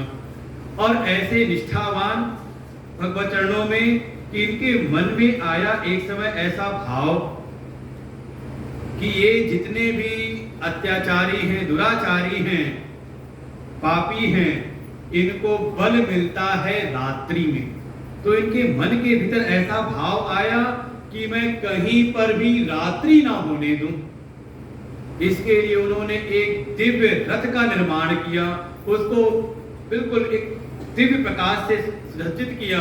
और उनके मन में आया जहां पर भी, क्योंकि सारी पृथ्वी में हर समय दिन नहीं रहता, तो जहां पर भी रात्रि होगी, इसका मतलब कि आज का जो विधान है हमारे शास्त्र पुराने लोग सब जानते थे, सबका सब। उनके मन में आया कि जहां भी रात्रि होगी तो मैं रथ लेकर के जाऊंगा और वहां पर उसका दिव्य प्रकाश करके वहां रात्रि में भी दिन कर दूंगा, दिन का प्रकाश कर दूंगा। और इस क्रम में उन्होंने कई बार पूरी पृथ्वी की परिक्रमा की। लेकिन जो सृष्टि के विधाता हैं ब्रह्मा जी, उनके मन में आया इससे कहीं सृष्टि का जो विधान है, सृष्टि की जो मर्यादा है वो भंग ना हो जाए। उन्होंने आके समझाया कि ये सृष्टि के विधान के विपरीत है, ऐसा करना उचित नहीं है। तब प्रियव्रत शांति से बैठे। लेकिन उनके द्वारा उनके रथ से जो उन्होंने चक्कर लगाए थे, उससे ही इस पृथ्वी के ऊपर अनेकों द्वीप वर्णन आया। 7 द्वीप और 7 समुद्र की संरचना हो गई, निर्माण हो गए। उसके बाद से ही ऐसे जो प्रियव्रत हैं, इनका विवाह हुआ। इनकी पत्नी है बर्हिष्मति। इनके वंश में एक राजा हुए, राजा आग्नेय, जिनका विवाह हुआ पूजिति नाम की अप्सरा से। इनके भी पुत्र हुए नाभि। इनका विवाह हुआ मेरु देवी के साथ में। और इनके यहाँ स्वयं भगवान प्रकट होते हैं। बोले ऋषभदेव भगवान की, जो आदिनाथ के नाम से प्रसिद्ध हुए। इनका भी जो यश है इतना विख्यात हुआ, इंद्र ने अपनी कन्या जयंती का विवाह कर दिया इनके साथ। और इन ऋषभ देव के यहाँ जयंती के माध्यम से एक एक करके 100 पुत्र जन्म लेते हैं। इन 100 पुत्रों में जो 81 थे वो अपने गुण धर्मों से कर्मकांडी ब्राह्मण हो गए, जिन्होंने वेद के कर्म कांड का प्रचार प्रसार किया। इसमें 9 थे परम प्रतापी, परम शूरवीर। इन्होंने जा करके जो भी अन्य द्वीप थे, राज्य थे, उनका शासन सत्ता संभाली। ये सब के सब हो गए राजा। इन्हीं में 9 थे जिन्होंने तत्व की साधना की, तत्व ज्ञान को भीतर धारण किया और आगे तत्व ज्ञान के प्रचार में ही संलग्न हो गए। 9 योगेश्वर कहलाए, जिनकी कथा आखिर में आती है 11वें स्कंध में। बचे रह गए जो सबसे बड़े थे, नाम उनका था भरत। ये भरत जी को ही हमारे इस राष्ट्र का उनको कार्यभार सत्ता उनको मिली और उनके उस दिव्य शासन से, इनका जो धर्म शासन था उसके प्रभाव से ही इस राष्ट्र का नाम पड़ गया भारतवर्ष। भागवत जी ने वर्णन किया इस बात को। उनके पूर्व नाम था अजनाभम नाम अद्वैत वर्षम भारतमिति यद आरभ्य। इसके पहले नाम था अजनाभ वर्ष। इनके दिव्य प्रताप से इस राष्ट्र का नाम पड़ा भारतवर्ष। ये भरत जी भी, इनके 5 पुत्र हुए, सुमति, राष्ट्रभेद, सुदर्शन, आवरण, धूम्रकेतु। जब तक इन्होंने शासन किया, धर्मनिष्ठ होकर के धर्म पूर्वक अपनी प्रजाओं का पालन किया और वही गुण संस्कार दिए अपने पुत्रों को। और जब चौथी अवस्था आई तो इनके भीतर वैराग्य आया और ये शासन सत्ता अपने बड़े पुत्र सुमति को सौंप करके चले गए जंगल में और जा करके वहां साधना, उपासना, आराधना करने लगे। लेकिन किसी गुरु का आश्रय लिया हो ऐसा वर्णन मिलता नहीं। परिणाम की जा करके साधना उपासना करते करते एक घटना घटित हुई, जिस घटना के कारण वो एक हिरण के बच्चे में आसक्त हो गए। घटना ऐसी थी कि हिरण के बच्चे की उन्होंने रक्षा की, प्राण रक्षा की। नवजात जो बच्चा था हिरण का, उसके प्राणों की रक्षा की, लेकिन धीरे धीरे उसका पालन पोषण करते करते उसी में ही परम आसक्त हो गए कि धीरे उसके आसक्ति में उससे जो उनका मन आसक्त हुआ, परिणाम रूप धीरे धीरे जो उनकी साधना थी, तपस्या थी, वो छूटने लगी और इतने आसक्त कि एक समय वो हिरण का बच्चा, कोई हिरणों का झुंड आया, उनके साथ भाग गया और उसके वियोग में इतने विवल हुए कि उनको ज्वर हो आया और उसके वियोग में पीड़ित होकर के, व्याकुल होकर के बिल्कुल मृत्युशैया पर पड़ गए। और अचानक कुछ दिन बाद वो हिरण का बच्चा जैसे ही उनके पास आया, उसको देख करके इतनी प्रसन्नता भीतर हुई कि उसी दिन उनका देहावसान हो गया। तो अंत काले यामती सा गतिर भवेत। हिरण में मन आसक्त हुआ, हिरण की स्मृति में ही उनका शरीर छूटा, अगली गति उनकी हो गई हिरण की। बहुत सावधान रहना। इसीलिए भागवत जी ने प्रारंभ में कहा, जन्म लाभ परम पुंसाम अंते नारायण स्मृति। यही हमारे मनुष्य जीवन का, हमारे मनुष्य जन्म का परम लाभ है कि हम ऐसी साधना करें, ऐसा सत्संग सुने, जिससे कि हमारे भीतर, हमारे मन में निरंतर भगवान का स्मरण बना रहे। और कोई भगवान का स्मरण करके अगर शरीर त्यागता है तो उसको सीधे भगवत प्राप्ति हो जाती। जैसे मान लो यहाँ भी सब बैठे हुए हो, सबके सब, और सत्संग विराम लिया और चलते समय जिसके मन में जिस चीज की स्मृति आई, जो चीज याद आएगा, सब एक ही जगह नहीं जाओगे, सब घर ही नहीं जाओगे। जिसके मन में आया दुकान, तो शायद यहाँ से निकल के दुकान को जाएगा, है कि नहीं? किसी को याद आया खेत, तो यहाँ निकल के खेत को जाएगा। यहाँ से स्मरण में आया अपने मित्र का, तो वहां पर। तो ऐसे ही इस संसार में जब जीवन लीला हमारी पूरी होती है, तो अंतिम क्षण में जिसकी स्मृति मन में बनी रहती है, वो समझ लो जीव को फिर वैसी ही गति मिलती है। अच्छा तो यही है कि भगवान का भजन करके, भगवान का नित्य स्मरण करते हुए अंतिम क्षण में भगवान की स्मृति बनी रहे। ना नहीं बनी तो कथा सुनाई भरत जी की कि ऐसे परम प्रतापी, परम विद्वान, धर्मनिष्ठ होने के उपरांत भी गलती हुई अंतिम क्षणों में, और हिरण की स्मृति करते हुए शरीर छोड़ा। परिणाम स्वरूप अगला उनको जन्म मिलता है हिरण की योनि में। बस ये है कि पूर्व की जो साधना थी, देखो यही भक्ति की महिमा है। भक्ति का नाश नहीं होता, न मे भक्तः प्रणश्यति, भगवान का वचन है। और भगवान का ही वचन क्या, भगवान स्वयं नहीं कहते इस बात को, अर्जुन से कहते हैं, हे अर्जुन तू प्रतिज्ञा कर ले, कौन्तेय प्रतिजानीहि न मे भक्तः प्रणश्यति। अर्जुन बड़े आशंकित हुए, बड़ा अचरज उनको हुआ कि प्रभु प्रतिज्ञा करनी तो आप स्वयं कर लो। भगवान कहते हैं, मेरा कुछ पता नहीं, मैं अपनी प्रतिज्ञा करके कब उस प्रतिज्ञा से टले जाऊं, लेकिन तू मेरा भक्त है, अगर तूने प्रतिज्ञा कर ली तो चाहे जैसे भी हो, मैं भक्त की प्रतिज्ञा को कभी नष्ट नहीं होने देता। तो भगवान ने अर्जुन से कराया है, और वही परिणाम कि हमारे जीवन में जो भी हम भक्ति करते हैं, उस भक्ति का जो फल है कभी नष्ट नहीं होता। पूर्व की जो साधना, उसका परिणाम हिरण के शरीर में उनको पूर्व जन्म की स्मृति बनी हुई कि मुझसे एक त्रुटि हुई थी कि अंतिम क्षणों में मैंने भगवत स्मृति को किनारे करके हिरण की स्मृति धारण की, परिणाम स्वरूप मेरी ये हिरण की गति हुई है।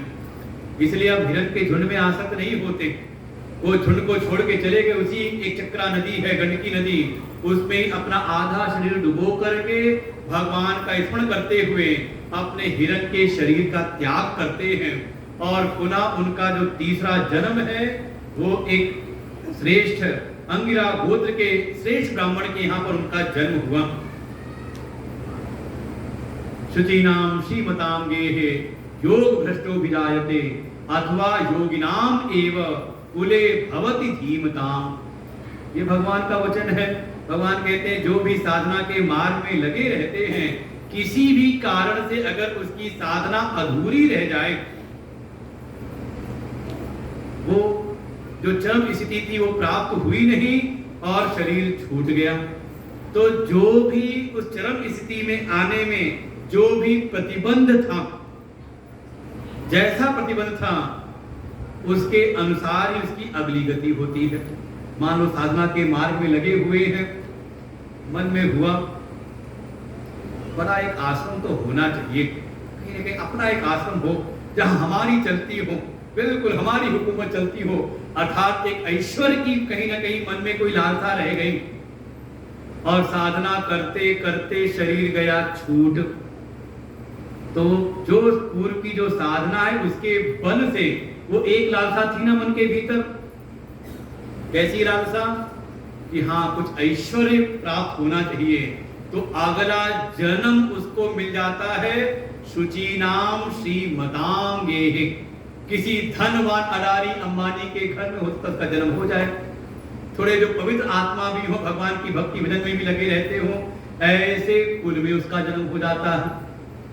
और जन्म से प्रारंभ से इतने संसाधन ऐश्वर्य को भोग लेता है कि उसका मन वहां से कहते हैं अति से भी वैराग्य हो जाता है, और फिर वो भगवान की प्राप्ति में लग जाता है, भगवान की प्राप्ति कर लेता है। अच्छा, कोई ऐसा है कि उसके मन में शायद वैसी कोई ऐश्वर्य की कामना नहीं, लेकिन कहीं उसकी किसी घर परिवार किसी चीज में उसकी कोई ममता आसक्ति शेष रह गई, तो ऐसा कोई जब शरीर और साधना पूरी हुई नहीं, चरम स्थिति प्राप्त हुई नहीं, शरीर छूट गया, तो शायद हो सकता है अगले जन्म में उसका जन्म हो कहां पर, अथवा योगी नाम एवं, ऐसे परिवार में उसका जन्म हो जाए जहां परिवार में ज्यादा ममता आसक्ति नहीं है। जैसे आजकल की होता है ना, जरा सी बात में थैंक्स, तूने बड़ा अच्छा किया, वो बिल्कुल लगे हैं अति में, ज्यादा नहीं, ठीक है, सब अपने अपने कर्तव्यों का पालन करते हैं, जिसका जहां जो कर्तव्य है वो करते हुए सब भगवान की भक्ति में लगे रहते हैं। तो ऐसे योगियों के यहाँ उसका जन्म हो जाता है, और बचपन से ही वो आ जाते हैं भगवान की भक्ति के मार्ग में। अभी जितने हमारे बटुक बैठे हैं यहाँ पर, तो ये समझ लो दूसरी श्रेणी में है।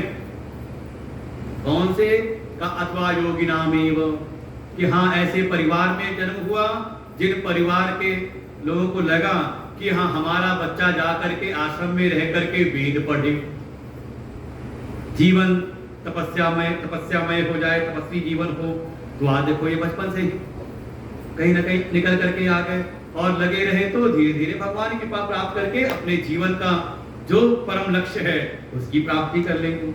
तो ऐसे ही ये भरत जी का तीसरा जन्म होता है। एक अंगिरा गोत्र के श्रेष्ठ ब्राह्मण हैं, उनके यहाँ जन्म हुआ और पूर्व के जन्म की जो साधना है, अब इस जन्म में उनको ज्ञान की अनुभूति हो गई, लेकिन अपने उस सिद्धि को कहीं प्रकट नहीं करते, बिल्कुल जड़वत आचरण करते हैं। संजोग ऐसा कि यहाँ उनका नाम पड़ गया भरत, यहाँ भी, और धीरे धीरे जड़वत आचरण करते हैं तो नाम पड़ गया जड़ भरत। कोई विद्यार्थी में उनकी रुचि होती नहीं, पिता कुछ भी पढ़ाते याद कर लेते लेकिन बाहर व्यक्त नहीं करते, बिल्कुल जड़वत रहते हैं। कोई कार्य बता दे तो कार्य के लिए मना भी नहीं करते और कार्य को ठीक से करते भी नहीं।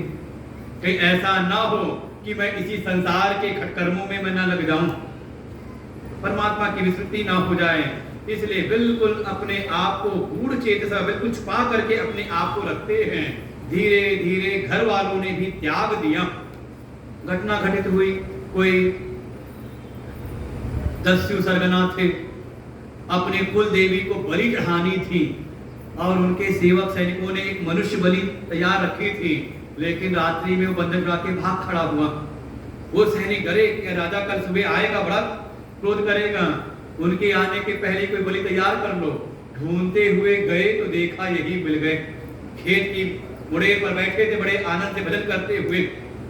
पकड़ लिया इनको, पकड़ के ले आने लगे, बता भी दिया इनको कि तुम्हारी बलि चढ़ाई जाएगी, लेकिन देखा कि इनके चेहरे पर कोई शिकन नहीं। लेकर के आए, बढ़िया इनको नहलाया धुलाया और बढ़िया बढ़िया इनको खिलाया पिलाया। कहते बलि चढ़ाने के पहले भी बड़ा खिलाया पिलाया जाता है, बड़ी सेवा होती है। क्यों?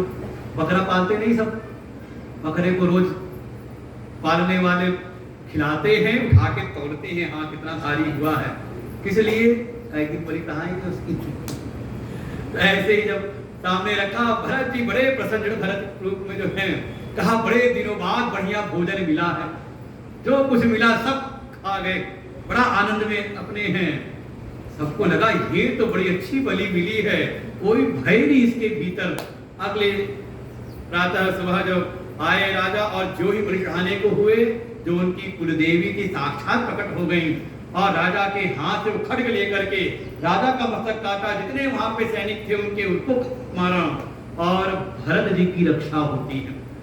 वास्तव में जो कोई आत्मज्ञानी है, ऐसे कोई सिद्ध महापुरुष हैं, उनकी रक्षा सारी प्रकृति करती है और उनके प्रति अगर कोई अपराध करे तो उस अपराध का फल तत्काल उसको प्राप्त होता है।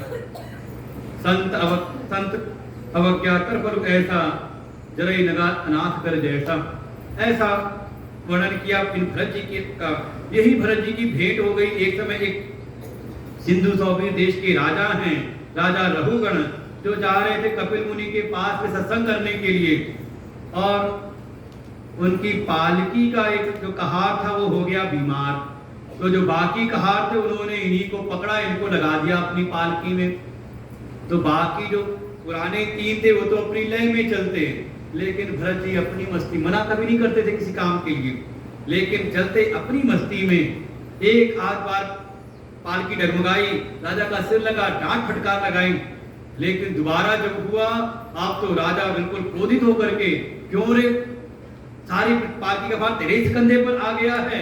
जब ऐसे क्रोध पूर्वक उनको फटकार लगाई, अब भरत जी बोल पड़ते हैं, राजन आप तो, मैंने सुना था आप तो जा रहे थे कपिल मुनि के पास तत्व ज्ञान के लिए, सत्संग के लिए, और आपकी ऐसी मति, आप कहते हो कि पालकी का भार मेरे ऊपर।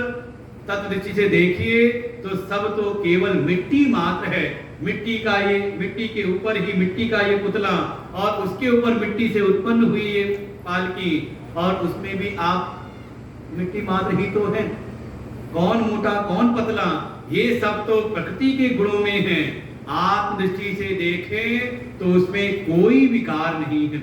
और जैसे ये थोड़ी तत्व की बात कही, अब तो जो राजा रघुगण हैं पालकी से नीचे उतर आए, चरणों में पड़ गए प्रार्थना की, अरे मुझको क्षमा करिए, मुझको यम के दंड से, यम के पास से मुझको भय नहीं, मुझको इंद्र के वज्र से कोई भय नहीं, शिव के त्रिशूल से भी मुझको भय नहीं। मुझको तो अगर भय है, मुझे भय लगता है तो केवल और केवल इस बात से कि अनजाने में भी किसी तपस्वी, किसी ज्ञानी संत महात्मा का कोई अपराध ना हो जाए।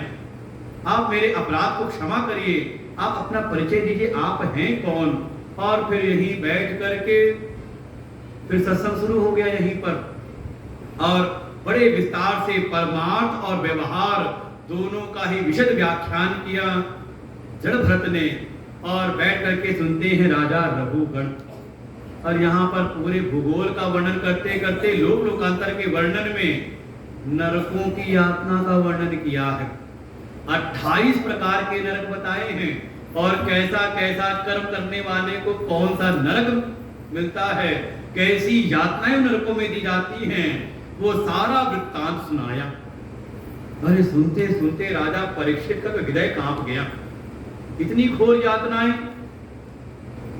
राजा परीक्षित ने सुखदेव जी से प्रार्थना की कि हे सुखदेव जी, हे महामुनि, जाने अनजाने अगर किसी से ऐसे पाप हो गए हों तो क्या कोई ऐसा प्रायश्चित है जिसको समय रहते कर लिया जाए तो इन पापों से वो मुक्त हो जाए, उसको ये यातनाएं, इन घोर यातनाओं में न पड़ना पड़े। राजोवाच अधुनेह महाभाग यथैव नरकात् नरम् नानो उग्र यातनानेया तन्मे व्याख्यातुमर्हसि। शीघ्र ही हम इन नाना प्रकार की उग्र यातनाओं से वो पार हो जाए, क्या कोई उपाय है?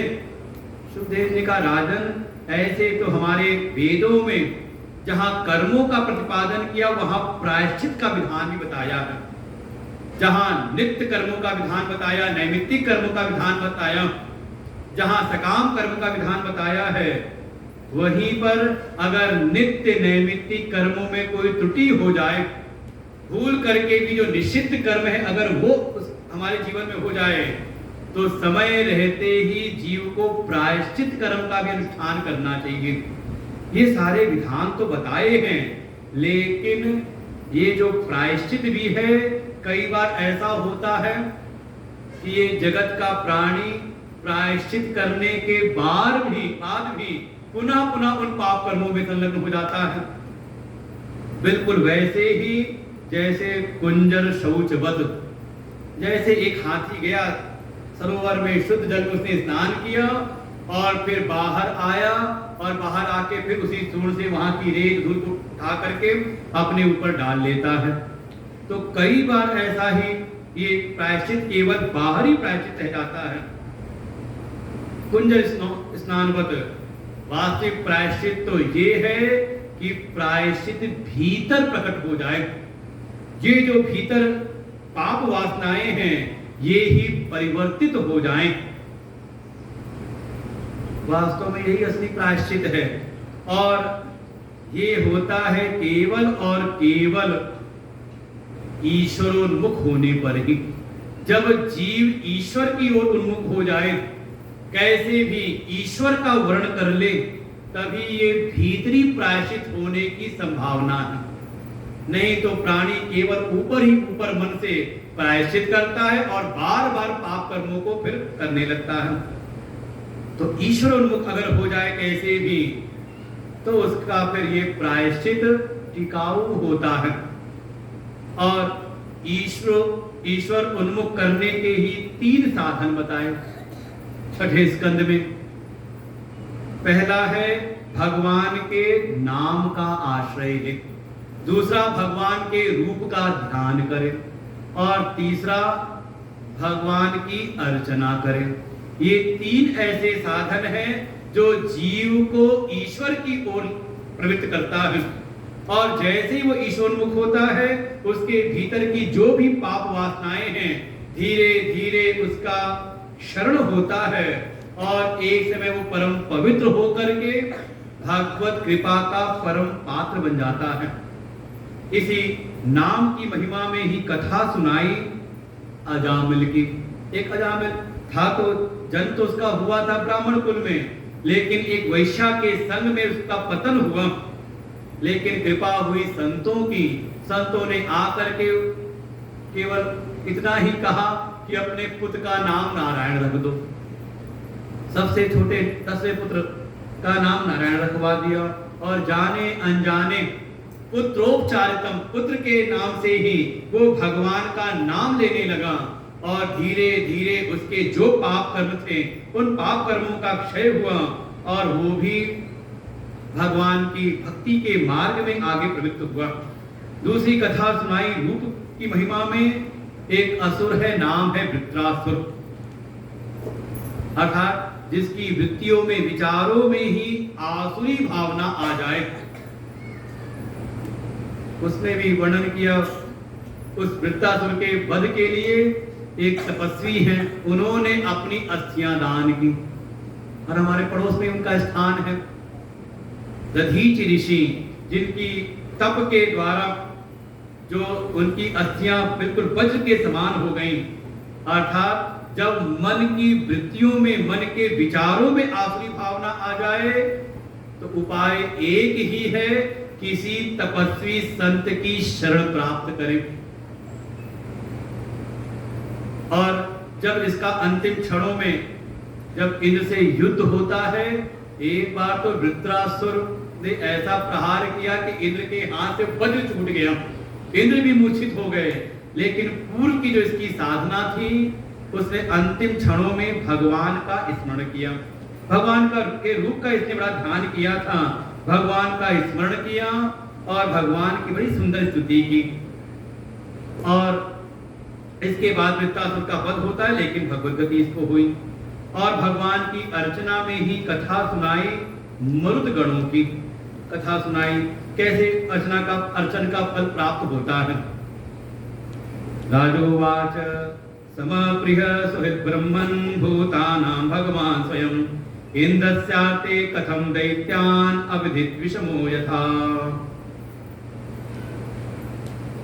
सारी कथाओं को सुनते सुनते राजा परीक्षित ने एक बात पूछी। जो भी देवासुर संग्राम की जो कथाएं सुनी, उनमें एक बात पूछी राजा परीक्षित ने कि ये जो परमात्मा है, ये जो भगवान है, इनको तो सबके प्रति एक समता का भाव होना चाहिए। लेकिन सुखदेव जी, आप जो आपने कथा सुनाई देवासुर संग्राम की, इसमें तो यही दिखाई देता है कि वो जो भगवान है वो सदैव ही देवताओं का पक्ष लेते हैं और दैत्यों से द्वेष करते हैं। ऐसा भेद क्यों करते हैं भगवान? ऐसा क्यों होता है? जिनको जो सर्वव्यापक हैं, जिनको सबके प्रति समत्व का भाव रखना चाहिए, वो अपने भक्तों का पक्ष क्यों लेते हैं? मेरे मन में ये संदेह उत्पन्न हुआ है। हे महामुनि सुखदेव जी, आप इस रहस्य को उद्घाटित करिए। जब ऐसी बातें पूछी तो सुखदेव जी ने कहा, ठीक है, कल आना, कल सुनाएंगे। और यहाँ से 6ठम स्कंद की कथा प्रारंभ होती है और सूत्र है, ये यथा माम प्रपद्यन्ते तां तथैव भजाम्यहम्। मूल सूत्र यही है इस बात का कि ये जगत के जो प्राणी हैं, वो जिस भाव से भगवान का भजन करते हैं, उसी भाव से भगवान उस पर अनुग्रह करते हैं। वास्तव में भगवान किसी के प्रति कोई पक्षपात नहीं करते। ये तो प्राणी की जैसी भावना उनके प्रति है, भगवान उसी की उस भावना की वृद्धि करते हुए उस पर अपना अनुग्रह करते हैं। तो आगे कथा हम लोग कल सुनते हैं, आज यहीं पर विश्राम लेते हैं। कल चतुर्थ दिवस की कथा है, तो कल के दिन जैसे आज भगवान के बहुत सारे अवतार हुए, हमने 12 भगवान के अवतार की कथा सुनी। कपिल भगवान आए, नर नारायण रूप में भगवान आए। लेकिन एक चीज देखें, ये जो मनु महाराज हैं, इनके जो वंश का वर्णन किया है, इनकी 5 जो संतान हैं, चाहे वो कन्याएं हो, आपूति, देवहूति, प्रसूति, और चाहे इनके दोनों पुत्र उत्तानपाद और प्रियव्रत, इनके वंश में हर एक कुल में भगवान का अवतरण हुआ है। तो कैसा धर्ममय जीवन होगा इनके पूरे कुल का, इनके वंश का। तो ऐसे मनु जी ने जिस धर्म के संविधान को स्थापित किया, जिसका नाम है मनुस्मृति, तो वास्तव में कितना दिव्य होगा। और देखिए, जाने अनजाने हमारा जो जीवन है, हमारे हिंदुओं का, सनातन धर्मावलंबियों का जो जीवन है, वो कहीं ना कहीं मनुस्मृति से ही, जो हमारे पूर्वजों से हमें जो एक जीवन धारा प्राप्त हुई है, सब कहीं ना कहीं उसी से प्रेरित है। बस धीरे धीरे अब जो नया समाज आ रहा है, उन रहस्यों को नहीं जानता, उनके तत्व का विचार नहीं करता, विमर्श नहीं करता, बस दुनियादारी की बातों में आकर के अपने जो भी धर्म के विधान हैं, उनकी कहीं ना कहीं उपेक्षा, तिरस्कार और अवहेलना करने लगता है। तो आप बहुत सावधान है कि आज के समय में इतना सब भ्रमित करने में लगे हैं, भूल करके भी जो हमारे जो ऋषियों के द्वारा प्राप्त जो शास्त्र हैं, उनमें बताए गए जो साधन हैं, उनके प्रति कभी संशय संदेह नहीं करना चाहिए। आवश्यकता है कि श्रद्धा से युक्त होकर के उनके रहस्यों को जानने का प्रयास करें। अगर उन ऋषियों ने अपनी तपस्या पूर्वक जीवन से जिन रहस्यों को उन्होंने स्वयं अनुभव किया और आगे आने वाली पीढ़ियों के लिए जो धर्म के विधान को स्थापित किया, तो उनको जानने की आवश्यकता है, न कि बिना समझे नकारने की। क्योंकि समय ऐसा है कि हैं लोग ऐसे जो हमारे हिंदू समाज को केवल भ्रमित करने में लगे हैं कि आपस में इनको लड़ाओ। और फिर कि हम देखिए, भागवत कथा में जहां भगवान की भक्ति का वर्णन है, भगवान के भक्तों का वर्णन है, तो वहां पर अगर कोई सवर्ण है, तो वहां पर कोई पिछड़ा भी, जिसको हम कहते हैं, उन्होंने भक्ति के मार्ग से भगवान की प्राप्ति की। देवर्षि नारद ने अपनी कथा सुनाई, अपनी आप कथा सुनाई कि दासी पुत्र हो करके भी उन पर संतों की कृपा हुई, और जब इस भागवत तत्व के रहस्य को उन्होंने श्रवण किया, जीवन में धारण किया, तो उनको भी भक्ति के बल से भगवान की प्राप्ति हुई। इसलिए आवश्यकता है अपने धर्म ग्रंथों को, अपने वेदों को अच्छी प्रकार से हम समझें और जीवन में धारण करें और अपने जीवन को हम कृतार्थ करें। ओम पूर्णमदः पूर्णमिदं पूर्णात् पूर्णमुदच्यते पूर्णस्य पूर्णमादाय पूर्णमेवावशिष्यते। ओम शांति शांति शांति। हरि ओम। श्री गुरुभ्यो नमः। हरि ओम।